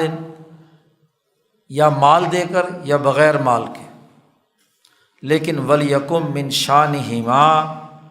ان دونوں کی ذمہ داری ہے کہ اس معاملے میں اعتدال سے کام لیں، اور وعدم الجور، ظلم نہیں ہونا چاہیے کسی پر۔ اگر جدا ہونا ہے تو وہ بھی عزت اور احترام سے، بس ٹھیک ہے سمپل ایک طلاق دو اور فارغ ہو گئے، اور کسی کا کوئی جو لین دین کرنا ہے وہ بھی کر کے عزت سے اور احترام سے، کہ بھائی ظاہر ہے کہ وہ تمہاری بیوی رہی ہے، اب اس کے خلاف ادھر ادھر پروپیگنڈا کرنا درست نہیں ہے، یا بیوی اپنے خامند کے بارے میں الٹا سیدھا پروپیگنڈا کرے، نہیں بس کر سکتے چلو علیحدہ ہو جاؤ، فک کل نظام ہو جائے، بس ٹھیک۔ اب اگر فرقت ہو گئی، علیحدگی ہو گئی، تو ضروری ہے کہ اس فرقت کے بعد عدت اختیار کی جائے، کیونکہ یہ نکاح کے معاملے کی تعظیم ہے، یہ کوئی گڈا گڈی کا کھیل تھوڑی ہے، جب جی چاہے جوڑ لیا، جب جی چاہے توڑ لیا۔ فلا یجعل النکاح، نکاح کو ایسے نہیں سمجھنا چاہیے جیسے بچوں کا کھیل ہوتا ہے، یہ کوئی بچوں کا کھیل تھوڑا ہی ہے، لعب الصبیان، کہ ینضم ثم یفک، کہ کبھی جوڑ لیا اور کبھی توڑ لیا، بچے کھیلتے بھی رہتے ہیں، کھیل کھیل میں لڑائی بھی ہوتی ہے، ہاں جی کھلونا بنایا توڑ لیا، تو یہ کوئی کھلونا تھوڑا ہی ہے، بلکہ یہ بہت اہم امر ہے۔ فیملی جو سسٹم ہے یہ سماجی نظام کی پہلی بنیادی اکائی ہے، اس لیے اس کا احترام ہونا ضروری ہے۔ لو انتظم فانما ينتظم ببذل المال وجمع الرجال، جب شادی ہوتی ہے تو بہت کچھ خرچہ کرنا پڑتا ہے، مال خرچ کرنا پڑتا ہے، لوگ جمع ہوتے ہیں، تو یہ کوئی تماشا تو نہیں ہے نا کہ آج نکاح کر لیا کل توڑ لیا۔ اسی طریقے سے اگر یہ ٹوٹا ہے تو یہ ٹوٹنا بھی ایک مدت کے بعد ٹوٹا ہے، تو اس کی قیود ہیں، کچھ شرائط ہیں، اور سب سے بڑی شرط یہ ہے کہ اگر ٹوٹا ہے تو نسب کی حفاظت ضروری ہے۔ اگر پہلے خامند سے کوئی پیٹ میں حمل ہے، جب تک وہ فارغ نہ ہو جائے اس وقت تک نیا رشتہ کہیں اور قائم نہیں کیا جا سکتا، عدت میں آگے نکاح نہیں کیا جا سکتا۔ اور اگر جناب لڑائی انتہا کو پہنچی ہوئی ہے اور مرد صاحب اکڑے ہوئے ہیں، وہ طلاق بھی نہیں دینا چاہتا، وَإِن لَّمْ يُمْكِنْ إِلَّا الْفِرَاقُ وَالشُّحُّ يَحْمِلُ الزَّوْجَ عَلَى الْإِمْسَاكِ بِغَيْرِ مَعْرُوفٍ، بھونڈے طریقے سے مرد ڈٹا ہوا ہے کہ وہ بیوی کو نہیں چھوڑنا چاہتا، نہ صحیح بسانا چاہتا، تو پھر قاضی کی عدالت میں جائے گا معاملہ، اور جج جو ہے وہ مرد کا قائم مقام بن کر ان کے درمیان طلاق یا خلا جو بھی صورتحال ہوگی اس کی فراق کا حکم، تنسیخ نکاح کا حکم جاری کرے گا۔ آگے قاضی کے باب میں جا کر شاہ صاحب نے اتفاق ثالث میں قاضی صاحبان کے لیے جو کلیات اور قاعدے بیان کیے ہیں کہ اگر کسی بھی معاہدے میں دونوں فریق کسی بھی صحیح بات پر نہیں آ رہے تو آخری معاملہ یہ کہ فالحکم فک الربط، تو پھر حکم یہ ہے کہ وہ ربط توڑ دیا جائے، فک و کل نظام ہو جائے۔ اس نظام کو باقی رکھنے کی اب ضرورت، کیونکہ نظام کا مقصد ایک کام کرنا تھا، اور اگر وہ نہیں ہو رہا اور روز روز کی لڑائی ہو رہی ہے تو اس کو کیا ہے، فارغ کیا جائے۔ باقی رہا الملکہ، ملازمین کے اصول اور آداب کیا ہیں۔ شاہ صاحب کہتے ہیں وَكَذَلِكَ النِّظَامُ اللَّائِقُ فِي الْمَلَكَةِ، اس میں چاہیے، اس کے لیے ضروری ہے کہ یختار المولا عبدا ہوا بالطبع عبد لا بالقصد فقط۔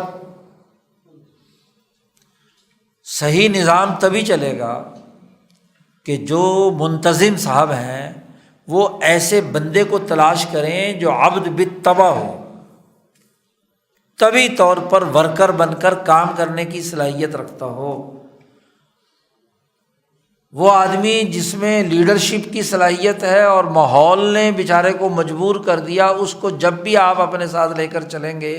تو وہ ہدایات کی پاسداری نہیں کرے گا، کیونکہ وہ سید بالطبع ہے، اور جب سید بالطبع ہوگا تو سید کے ساتھ ٹکراؤ ہوگا، نظام نہیں چلے گا۔ تو ایسا اپنے لیے ہونا چاہیے، عبدن ہوا بالطبع عبد لا بالقصر فقط، اس لیے کہ فإن الحر بالطبع، جو آدمی طبعی طور پر آزاد مزاج رکھتا ہے وہ کسی نظم و ضبط اور سیاست میں اس کا ہونا ممکن نہیں ہوتا۔ ہاں اگر منتظم جو ہے وہ حکمرانی کی اتھارٹی رکھتا ہو تو وہ تو آزاد آدمی کو، چونکہ حکومت کی اتھارٹی ہے تو وہ تو کنٹرول کر سکتا ہے،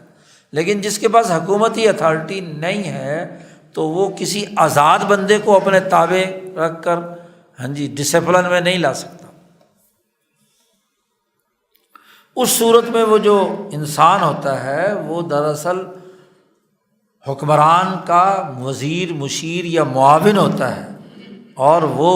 اس کے لیے اچھے اچھے کام سر انجام دیتا ہے کیونکہ وہ حر ہے۔ جیسے مثلاً حساب کتاب کا کام، لا بد لہ من فطن خبیر، اس کے لیے ایک ذہین اور اچھا اسے اعداد و شمار کا حساب کتاب کرنے کا فن آتا ہو، اکاؤنٹنگ اچھی طریقے سے جاننے والا ہو، تبھی تو حساب کتاب چلے گا۔ اور اگر کام ایسے ضروری ہیں کہ جن میں کوئی بوجھ اٹھانا ہے تو اس کے لیے کوئی ڈیل ڈول والا آدمی ہونا چاہیے، بیچارہ کمزور آدمی ایک بوری کیسے اٹھا سکتا ہے۔ تو کام کی نوعیت کے اعتبار سے افراد کو بھرتی کرنا چاہیے اپنے نظم و نسق کو چلانے کے لیے، وعلیٰ ھذا القیاس۔ اسی طرح شاہ صاحب کہتے ہیں کہ ایک آدمی جو عبد بالطبع ہے اس کو اپنا کمپنی کا سربراہ یا کسی اپنا مولا جو ہے وہ آدمی اختیار کرنا چاہیے کہ جو بخیل نہ ہو، فراخ دل ہو، لیکن یہ تبھی ہوگا کہ اگر معاملہ اس کے خود سپرد ہو۔ جیسا کہ آج کل تو یہی ہے کہ آپ کسی کمپنی کو جوائن کرتے ہیں یا کسی نظم میں آتے ہیں تو اگر تو آپ کا جو سی او ہے یا نظام چلانے والا ہے وہ اچھا آدمی ہے تو آپ وہاں کمفرٹ محسوس کریں گے، اور اگر بڑا ہی بدتمیز قسم کا گالی گلوچ کرنے والا اور تو آپ وہاں تنگ ہوں گے۔ تو ایسی جگہ سے فراغت لے لینی چاہیے، دوسری جگہ جانا چاہیے۔ ان کان الامر بیدہ، اگر معاملہ اس کے اپنے سپرد ہے، اس لیے کہ ہم یہاں عبد بالطبع کی بات کر رہے ہیں کہ وہ اپنا ایسا آقا بنائے جو سمیع ہو، بخیل نہ ہو، معاشی معاملات کے اندر اس کے اندر وسعت ہو، حکمت والا ہو، لوگوں کی مروت ہو، شہامت ہو۔ اس لیے کہ ایک بڑا اہم جملہ شاہ صاحب نے استعمال کیا ہے کہ کسی ذلیل کمینے آدمی کا غلام بھی ذلیل ہوتا ہے۔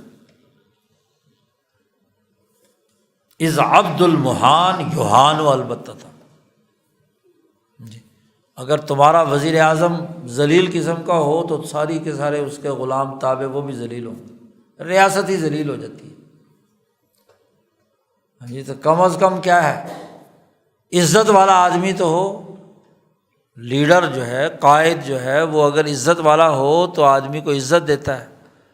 ورنہ تو ذلیل آدمی کا غلام بھی ذلیل ہوتا ہے۔ ثم لا بد، پھر یہ بھی ضروری ہے کہ جب اس طرح ملازمین کا نظام وجود میں آ جائے تو نظم کو قائم کرنے کے لیے ضروری ہے کہ تمام لوگ ایک دوسرے کے ساتھ حسن سلوک سے پیش آئیں۔ ملازمین کے ساتھ سختی کرنا، تنگی کرنا درست نہیں ہے۔ والمواسات، ان کی دلجوئی کرنی چاہیے، اور والمشارکہ، اور جو ان جو کام لینے والے ہیں وہ ان کو شریک کریں، اچھے کھانوں میں اپنے ساتھ شریک کریں، اچھا لباس ان کو پہنائیں،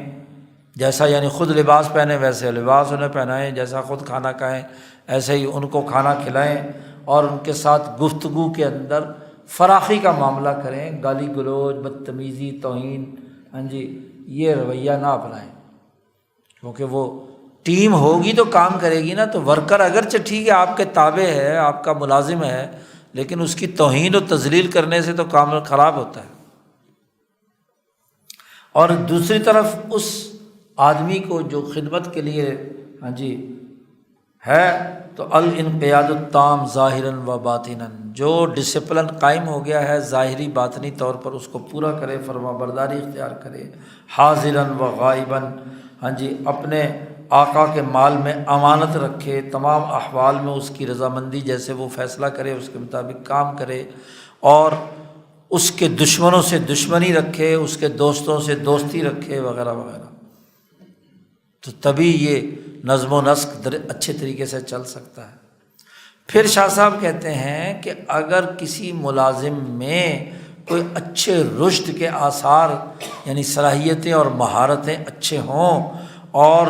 تو یہ نشانی اس بات کی کہ وہ بندہ اصل میں تو کیا ہے، آزاد ہے،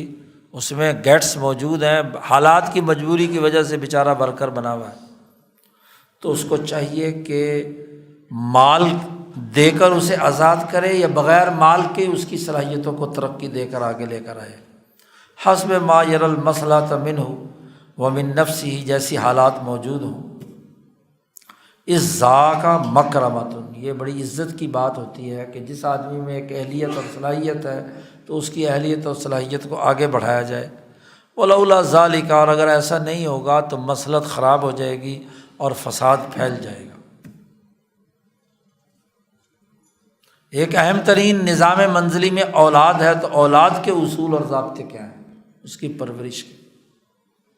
ایسے ہی نظام منزلی میں مناسب یہ ہے کہ انسان کے بچہ پیدا ہو، ان یسمی المولود،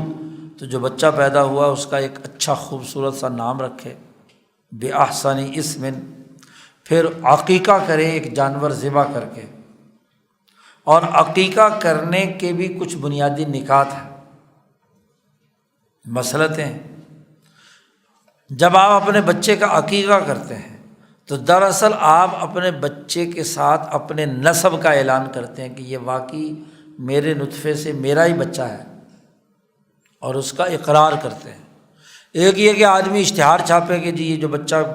میری بیوی کے یہاں پیدا واقعی میرا ہے، تو یہ تو فضول سی بات ہے نا۔ دعوت کرے، لوگوں کو کھانا کھلائے، عقیقہ کرے، جانور ذبح کرے۔ ایسے ہی اس جانور کے ذبح کرنے میں خوشی ہے، خوشی کا اظہار ہے، اور اللہ کا شکر ادا کرنا ہے کہ اولاد کی نعمت سے اللہ نے نوازا ہے۔ اور تیسرا یہ ہے کہ بچے میں اور بچے کی ماں میں اپنی رغبت اور چاہت کا اظہار کرنا بھی ہے۔ شاہ صاحب نے حجت اللہ میں ایک اور وجہ بھی بیان کی ہے کہ عیسائیوں کے ہاں بچہ پیدا ہوتا تھا تو اسے وہ پولے کلر میں اس کو رنگتے تھے نا، بپتسمہ جیسے کہتے ہیں، تو اس کے مقابلے میں حنفیت کا جو اصول ہے، حضرت ابراہیم علیہ السلام کا حنیفیت کا، وہ عقیقہ ہے، کیونکہ اسماعیل ان کی جگہ پر دمبا ذبح کیا تھا، فدیناہ بذبح عظیم، تو یہ بچے کی جان کے بچنے کے بدلے میں کیا ہے، ذبیحہ کیا تھا ایک جانور کا۔ تو اسماعیلی حنیفی طریقہ جو ہے وہ یہ ہے کہ عقیقہ کرنا چاہیے۔ عقیقہ کو عقیقہ کہتے بھی اس لیے ہیں کہ اس کے ذریعے سے بچے کے اوپر جو آفتیں ہیں ان سے بچے کو آزاد کروایا جاتا ہے، جو کوئی بھی اس کے اوپر منفی اثرات ہیں ان تمام کو ختم کرنے کے لیے یہ کام کیا جاتا ہے۔ ایسے ہی چوتھی بات یہ ہے کہ بچے کے جان کے بدلے میں آپ نے ایک جانور ذبح کیا۔ ہونا تو یہ چاہیے تھا کہ بچہ جو آپ کو ملا ہے، ایک جان ملی ہے، تو اس جان کا صدقہ اور خیرات ایک جانور کر کے جانور کو آپ نے ذبح کر دیا اللہ کے راستے میں۔ تو سب سے پہلے نام رکھنا اور پھر عقیقہ کرنا، اس کے بعد ثم لا بد من النظر، اس کے بعد لازمی اور ضروری ہے کہ اس بچے کی مناسب پرورش کے لیے تدبیر کرنا، اس کی نشو و نما ایسے طریقے سے کرنا کہ من تجویز اللعب الیسیر، بچے کو بچپن میں تھوڑا بہت کھیلنے کی اجازت دینا، موقع دینا، یہ نہیں کہ بس پیدا ہوتے بٹھا دو پڑھنے کے لیے۔ جو کھیل کود ہوگا ظاہر ہے کہ اس کی نشو و ارتقاء کے لیے کیا ہے وہ جو حضرت یوسف علیہ السلام کے قصے میں آتا ہے نا کہ بھائیوں نے باپ سے کہا کہ یہ یوسف کو ہمارے ساتھ بھیج دیں تاکہ یہ باہر جا کر کھیلے کودے، یرتع ویلعب، کھائے پیے اور کودے، ادھر ادھر کھیل کود کرے۔ تو کھیل کود بھی بچے کی پرورش کا ایک حصہ ہے۔ والاجتناب عن مضان التلف،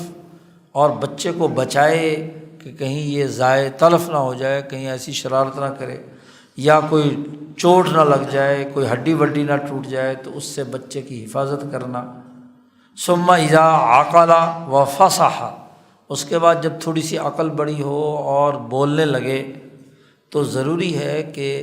اس کو اچھی عمدہ زبان کی تعلیم دے، لغہ الفصحیہ، فصیحہ، بازاری اور پھکڑ والی زبان جو ہے نا وہ نہ سکھائے بچے کو۔ فصاحت والی زبان وہ کہلاتی ہے کہ جس کے الفاظ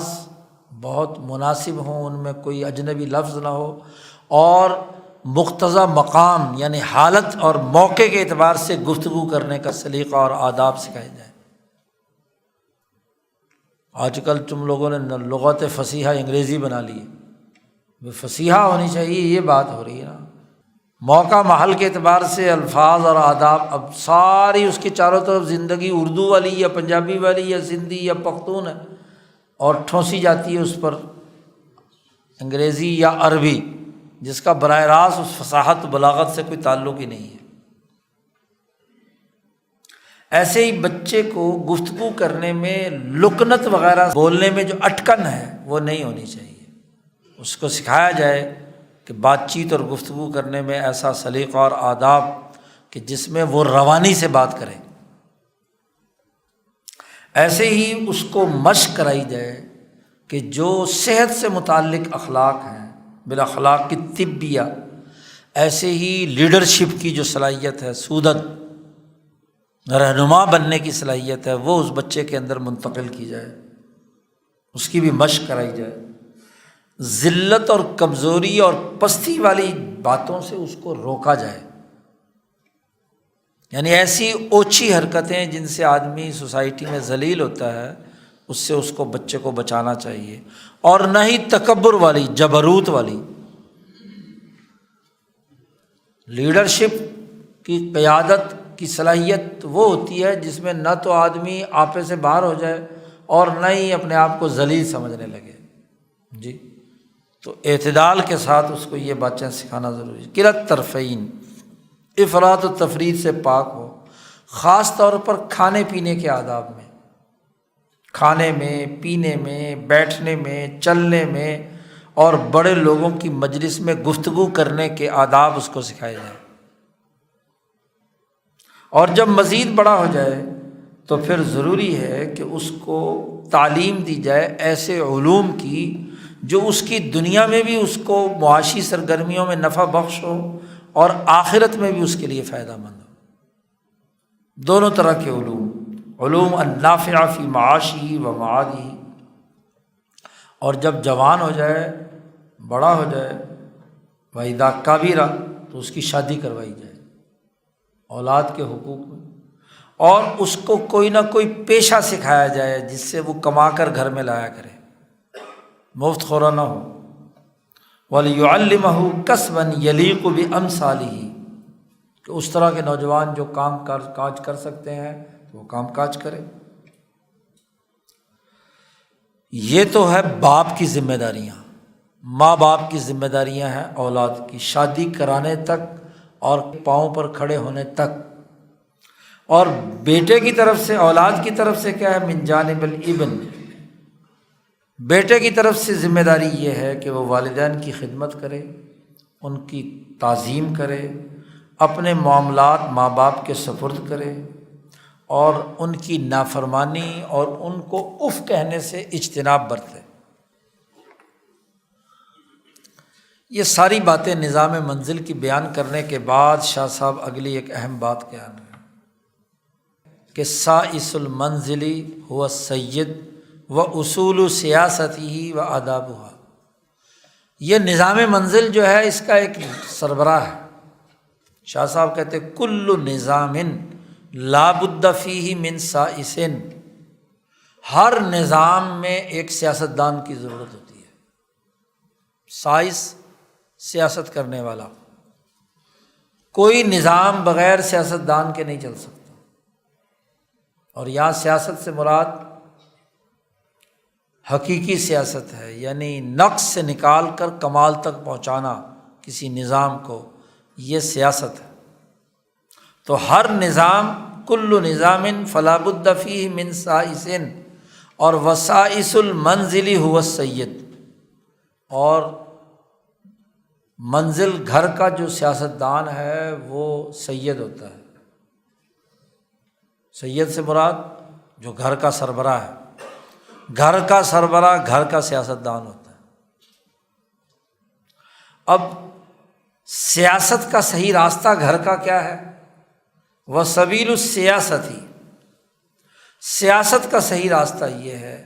کہ ما یختارہ الرائز الماہر فی ریاضت فرسہ، عربی زبان میں سائس گھوڑے کی تربیت کرنے والے کو بھی کہتے ہیں۔ تو گھوڑے کی تربیت کرنے کا کیا طریقہ ہوتا ہے؟ گھوڑے کو جنگوں کے لیے، لڑائیوں کے لیے تیار کرنا، وہ پورا ایک علم ہے، ایک فن ہے۔ یہ ایسے نہیں ہے کہ بس گھوڑا پیدا ہو گیا اور گھوڑا لے اور چڑھے اس کی کمر پر۔ تو گھوڑے کی پرورش، اس کی نشو و ارتقاء، اس کے دوڑنے، اس کے چلانے، اس کے تمام کام کرنے کے لیے اس کو سائس اس کا جو کام کرتا ہے، یہ نہیں کہ صرف چارہ پانی ڈال دے۔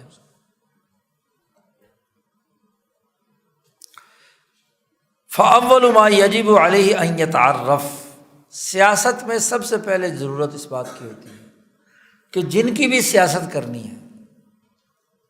سب سے پہلے تو اس کا مطالعہ کرنا ضروری ہے، اس کی عادات و اطوار کا۔ اب یہاں چونکہ سائس الفرس جو ہے، گھوڑے کا جو سیاست دان ہے، اس کی ایک مثال پہلے شاہ صاحب سمجھا رہے ہیں کہ سب سے پہلے تو واجب اور لازمی ہے کہ وہ معلوم کرے انواع المشی، کہ گھوڑے کتنے قسم کی چالیں چلتے ہیں۔ مشی، گھوڑے کے چلنے کے کتنے طریقے ہو سکتے ہیں، اور شاہ صاحب نے ان میں سے 4-5 اقسام بیان کیا، کر رسلہ والارقال والحرولہ والعدو الشدید، کہ گھوڑا چل رہا ہے بڑی سستی کاہلی سے جناب، ہاں جی، مریل گھوڑوں کا کام یہی ہوتا ہے، ٹھہر کر۔ ارقال کہتے ہیں تیزی سے چل رہا ہے، اچھل کود کر۔ اور ہرولہ کہتے ہیں کہ چلنے اور دوڑنے کے درمیان کی ایک قسم ہے۔ اسی طرح العدو شدید، خوب دوڑ رہا ہے، تیز۔ تو گھوڑے، ہاں جی، 4-5 بنیادی اقسام ان کے اندر پائی جاتی ہیں۔ تو پہلے تو یہ معلوم کرے، پھر گھوڑے میں کون کون سی غلط عادتیں ہیں، انواع العادات القبیحہ، مثلاً کل حرونتی، جو گھوڑا اڑیل ہے، اب آپ دیکھیے کہ ایک گھوڑا لڑائی کے اندر، جنگ کے اندر سب سے بڑی ضرورت ہوتی ہے نا، اس کے لیے ٹریننگ کی جاتی ہے۔ اب جنگ میں آپ دشمن پر حملہ آور ہونے کے لیے گھوڑے کو ایڑ لگا رہے ہیں، وہ اڑیل کھڑا ہے، حرکت ہی نہیں کر رہا ہے، تو آپ لڑائی کیا کریں گے؟ اس لیے جو گھوڑے کا سائز ہوتا تھا وہ اس کی تربیت کرتا تھا کہ کس وقت کس ایڑ پر کیا حرکت کرنی ہے، اس کا اڑیل پن نکالتا ہے۔ اسی طریقے سے مثلاً جنگ کے اندر گھوڑا جو ہے، آپ گھوڑے پر سوار ہیں، درمیان میں پانی آ گیا، دریا آ گیا، اور وہ گھوڑا جو ہے پانی دیکھ کر ڈر کر پیچھے ہٹ گیا، عدم الجرأۃ فی خوض الماء والوحل، یا کیچڑ دیکھا اور کیچڑ سے پیچھے ہٹ رہا ہے، تو یہ خرابی کی بات ہے نا۔ عین لڑائی کے موقع پر دشمن کے مقابلے میں ضرورت پیش آ رہی ہے پانی میں گھوڑے دوڑانے کی، کیچڑ میں نکلنے کی، اور گھوڑا اڑیل کھڑا ہوا ہے کہ نہیں جی یہاں تو میں نے نہیں جانا، تو وہ بیچارہ گھڑ سوار کیا لڑائی لڑے گا؟ یا کل جبن، مثلاً بزدلی ہے اس میں، عن الفیل، سامنے سے ہاتھی آ گئے، ہاتھیوں کا خوف چڑھ گیا اور گھوڑا جو ہے وہ اس سے ڈر کر رک گیا، تو وہ ہاتھیوں کے لشکر کا مقابلہ کیسے کرے گا؟ وما یضاہی، یا اسی طرح کی اور اگر اس کے اندر کوئی خرابیاں پائی جاتی ہیں، تو سائز کے لیے ضروری ہے کہ پہلے تو گھوڑوں کی چالوں کی تمام اقسام معلوم کرے، پھر اس کے اندر کون کون سی خرابیاں ہیں اس گھوڑے میں جس کو زیر تربیت لایا گیا ہے، تو اس میں کون کون سی خرابیاں ہیں وہ دیکھے۔ ثم لا بد، پھر لازمی اور ضروری ہے کہ ان یتعرف الامر الذی ینجح فیہ من النقص والزجر والصوت، پھر معلوم کرے کہ کس مرض کو دور کرنے کے لیے کون سا چابک رسید کرنا ہے۔ صرف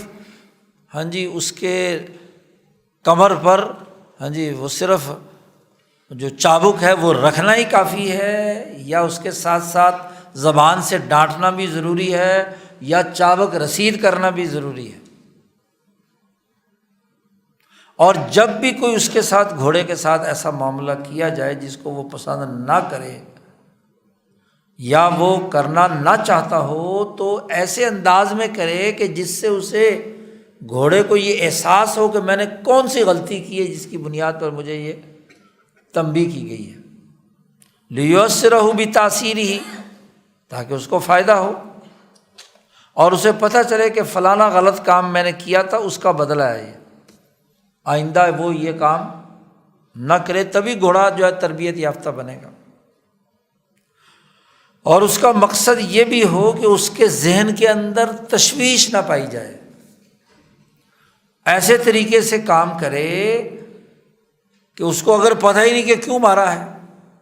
سیاست کے لیے یہ لازمی ہے کہ جب آپ نے یہ کام اسے کرنا ہے تو اس کو یہ احساس ہونا چاہیے کہ تم نے فلانی غلطی کی تھی جس کی وجہ سے تمہیں یہ سزا دی گئی ہے۔ اور پھر یہ بھی ضروری ہے کہ وہ بات جو آپ اسے سکھانا چاہتے ہیں اس کے سینے میں وہ اس طریقے سے بیٹھ جائے کہ وہ نہ نکلے۔ اور والخوف من المجازات ثابتا فی نفسہ،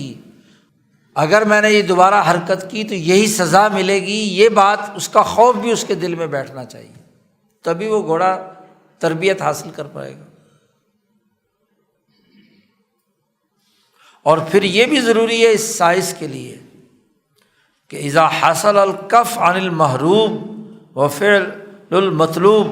اگر وہ جس سے روکنا چاہتا ہے وہ گھوڑا رک گیا، یا جو آپ چاہتے ہیں اس کے اندر وہ پیدا ہو گئی، تو پھر یہ نہیں ہے کہ ایک دفعہ اس نے کر لیا تو چھوڑ دو، مسلسل یہ کام کرانا ہے تاکہ وہ ریاضت باقی رہے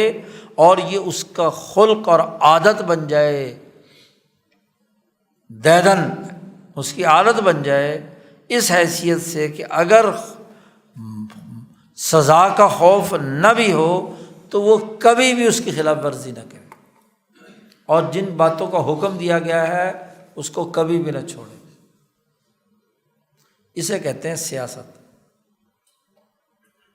تو یہ جب گھوڑے کی تربیت کے لیے یہ تمام امور ہیں تو فینبغی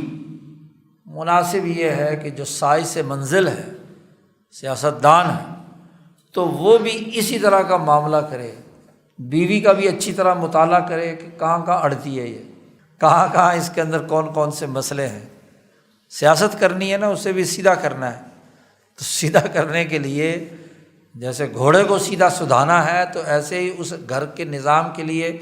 اس کو سدھانے کے لیے، اسی طریقے سے اولاد بھی کہاں کہاں گڑبڑ کر رہی ہے تو اس کی سیاست بھی اسی طریقے سے ہوگی۔ ایسے ہی جو ملازمین ہیں ان کی سیاست کے لیے بھی کیا ہے، کیونکہ عادات و اطوار سید تو ہوتا ہی وہ ہے جو ان تمام کو درست کر سکے، اور اگر ایسا نہیں ہے تو پھر وزیر اعظم ماشاء اللہ خاتون ہوتی ہے اور یہ اس کا العبد بالتبع ہوتا ہے۔ سیاست دان ہونا ضروری ہے سید کے لیے، اور سیاست دان کے لیے ضروری ہے کہ معاملات کو اصل جڑ میں جانے اور پہچانے، اور اس کے مطابق اس کو کیا ہے کنٹرول کرے، اس کی عادات و اطوار کو ٹھیک کرے، تاکہ جو مطلوب نظام ہے وہ بالکل صحیح ہو جائے نظام منزل میں۔ اب یہاں شاہ صاحب نے اگلی بات کہی ہے، وَكَمْ مِنْ امْرَأَةٍ هِيَ أَمَةٌ بِالطَّبْعِ، کتنی عورتیں ہوتی ہیں جو طبعی طور پر لونڈی ہوتی ہیں، اور وَكَمْ مِنْ أَمَةٍ هِيَ حُرَّةٌ بِالطَّبْعِ، اور کتنی جن کو لونڈیاں بنا رکھا ہے وہ طبیعت کے اعتبار سے آزاد ہوتی ہیں۔ جی، تو جیسے مردوں کا معاملہ ہے ایسے ہی عورتوں کا بھی ایسا ہی معاملہ ہے۔ والحکمت، اس حکمت کے ذریعے سے فائدہ یہ ہونا چاہیے کہ انسان جو طبعی خصوصیات ہیں اس کے مطابق معاملہ کرنا چاہیے۔ جی، لا بالقصر، جبر سے کبھی کوئی کام نہیں ہوا کرتا۔ ایک آدمی میں ایک کام کرنے کی کیپیسٹی نہیں ہے، آپ زبردستی اس کے ذمہ کام لگائیں گے تو کام کا بیڑا غرق ہو جائے گا، کام نہیں ہو سکے گا۔ تو افراد کی طبعی صلاحیتوں کو سامنے رکھ کر ان کے ساتھ معاملہ کرنا، یہ سیاست ہے، یہ ہر درجے کے منتظم کی ذمہ داری ہے۔ اللہم اذا کان ہناک عار من تعبیدہا، ہاں سوائے یہ کہ جو آدمی اس قسم کی غلامی کی حالت کو شرم محسوس کرے تو اس کے ساتھ تو معاملہ اور ہو سکتا ہے، لیکن بنیادی طور پر حکمت کا تقاضا یہ ہے کہ جس طرح کی طبیعت کا آدمی ہو اسی کے مطابق ان کے ساتھ معاملہ ہونا چاہیے۔ آخری بات اس باب کی یہ ہے کہ اللہ کی عنایات میں سے انسان کے لیے چوتھی چیز ہے صحبت۔ نظام منزلی میں چوتھی چیز ہے صحبت، شادی، اولاد اور ملازمین کا نظام، اور چوتھی چیز ہے مصاحبت۔ اللہ کی عنایات میں سے انسان پر یہ بھی ہے کہ انسان مدنی الطبع پیدا ہوا ہے، اجتماعیت پسند، اور اس کا ارتفاق مکمل نہیں ہوتا جب تک کہ وہ اپنی دیگر انسانوں کے ساتھ اٹھنا بیٹھنا، ان کے اجتماع، ان کے تعاون کرتا ہے۔ تو کذالک، اسی طریقے سے لا بد للصحبۃ من آداب، تو ضروری ہے صحبت کے بھی کچھ آداب ہیں، ایسے آداب جس سے انسانوں کے درمیان پیار و محبت پیدا ہو، پھر وہ پیار و محبت باقی رہے، پھر جتنے بھی فساد پیدا کرنے والی چیزیں ہیں انسانی معاشرے میں ان کی نفی ہو، پھر جو انسانوں کے درمیان الفت زائل ہو گئی ہے تو اس کو دوبارہ لوٹانے کی حکمت عملی اختیار کرنا، اس لیے کہ اذ فوائد الصحبۃ لا تقتنس الا بالالفہ، یہ بھی ایک بڑا تاریخی جملہ شاہ صاحب نے کہا ہے کہ صحبت کے فائدے نہیں حاصل کیے جا سکتے مگر اسی وقت جب لوگوں کے درمیان الفت و محبت پائی جاتی ہو۔ اب صحبت کے اعتبار سے سب سے لازم جن سے انسان لوگ صحبت اختیار کرتے ہیں وہ خونی رشتہ دار ہیں، پڑوسی ہیں، آپ کے ساتھ بیٹھنے والا سفر میں یا کسی مجلس میں آپ کے پہلو میں بیٹھنے والا ساتھی ہے۔ مثلاً دو ایسے آدمی ہیں جو طالب علمی میں ایک استاد سے تعلیم حاصل کرنے میں برابر بیٹھتے ہیں، شریکین فی التعلم، یا ایک آدمی کے 2 ملازم یا 2 خادم ہیں، یہ بھی صحبت ہے۔ اب صحبت کے آداب میں یہ بھی ہے لابد بینہم کہ ان کے درمیان آپس میں ایک دوسرے کی زیارت کا نظام ہونا چاہیے، رشتہ داروں سے کبھی کبھار ملنا چاہیے، ایک دوسرے کو ہدیے دینے چاہیے، اور اگر دور دراز چلے گئے ہیں تو خط و کتابت سے ایک دوسرے کا حال احوال پوچھنا چاہیے، میسیجنگ کے ذریعے سے۔ ہاں جی، ایسے ہی ان کے جو معاشی معاملات ہیں اس میں ایک دوسرے کے ساتھ تعاون باہمی ہونا چاہیے،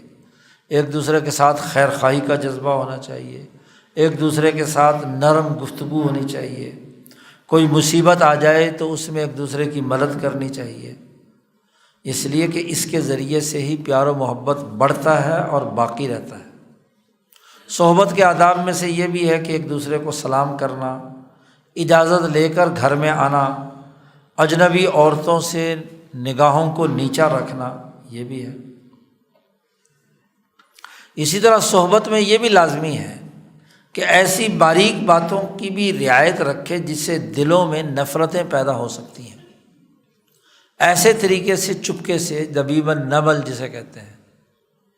جیسے ڈیمک ہوتی ہے نا، اندر ہی اندر، اوپر سے لکڑی بڑی صاف ہوتی ہے، اندر ہی اندر ڈیمک کھوکھلا کر دیتی ہے، تو ایسے باتوں سے پرہیز کرنا چاہیے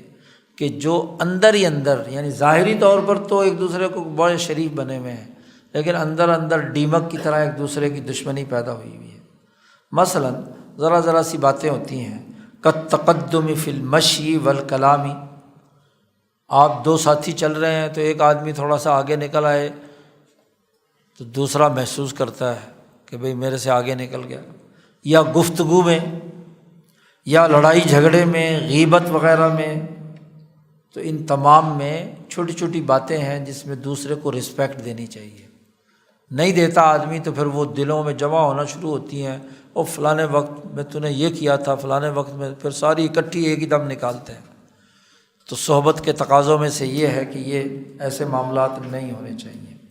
باقی رہا صحبت کے اندر ایک دوسرے کے حقوق ہیں تو ان میں درجہ بندی ہے۔ سب سے پہلا حق اسلام کا ہے، مسلمان ہونے کا حق ہے، پھر پڑوس کا حق ہے، ساتھی ہیں جو ساتھ بیٹھ کر ہیں، پھر ثم حق ما ملکت الایمان والزوجات، ہاں جی، آدمی نے جو ہاں جی شادی اور بیویاں ہیں، بچے ہیں ان کی، پھر رشتہ دار اور بھائی اور والدین کا حق ہے۔ تو یہ حقوق کی ایک ترتیب ہے، اور والدین کا جو حق ہے بنیادی طور پر اس کی اہمیت سب سے زیادہ ہے۔ حاشیے میں حجت اللہ کی ایک عبارت نقل کی ہے کہ اعظم ذلک من حقوق الانسانی کلہ حرمت حق الوالدین، والدین کے حق کی حرمت سب سے زیادہ ہے، اس لیے کہ نبی اکرم صلی اللہ علیہ وسلم نے فرمایا ہے کہ کبیرہ گناہوں میں سب سے بڑا کبیرہ گناہ والدین کی نافرمانی ہے۔ ان دونوں کے ساتھ نیکی کرنی چاہیے، اور نیکی کے اصول بھی شاہ صاحب نے ہم نے یہ نیچے دیے ہوئے، الاطعام، والدین کو کھانا کھلانا، ان کو کپڑے پہنانا، ان کی اگر ضرورت ہو تو کوئی اور خدمت کرنا، ہاں جی، والد بلائے تو اس کا جواب دینا، وہ جب کوئی حکم دے تو اس کی اطاعت کرنا، لیکن اس کے لیے شرط یہ ہے کہ کسی شرک اور کفر گناہ کا حکم نہ ہو، ما لم یأمر بمعصیۃ، اور کثرت سے اپنے والدین کی زیارت کرنا، ان کے ساتھ نرم انداز میں بات کرنا، ان کو اف تک نہ کہنا، ان کو نام سے نہ پکارنا، ولا یدعوہ باسمہ، اور ہمیشہ جب وہ چل رہے ہوں تو ان کے پیچھے چلنا، برابر میں یا آگے چلنا بے ادبی ہے۔ اور ایسے ہی اگر کوئی ان کی غیبت کرے یا تکلیف پہنچائے تو اپنے والد کا دفاع کرنا، اور ان کی مجلس میں ان کو عزت والی جگہ پر بٹھانا، توقیر کرنا بیٹھنے میں، اور وَيَدْعُو لَهُ بِالْمَغْفِرَةِ، اور اگر دنیا سے جا چکے ہوں تو ان کی مغفرت کی دعا مانگنا۔ یہ والدین کے حقوق میں سے ہیں، صحبت میں سے ہے۔ تو نظام منزلی میں یہ 4 چیزیں تھیں، صحبت آخری ہے، زواج، ولاد، اور اسی طریقے سے ملکہ، تو 4 امور پر یہ حکمت منزلیہ ہے۔ ارتفاق ثانی میں ان چاروں میں 3 بنیادی چیزوں کو سامنے رکھنا ہے: اخلاق فاضلہ، علوم تجربیہ اور رأی کلی، اجتماعی چیزیں۔ ان کے پیش نظر جو نظام وجود میں آتا ہے اسے نظام منزلی یا حکمت منزلیہ کہا جاتا ہے۔ اس کے بعد حکمت الاکتسابیہ۔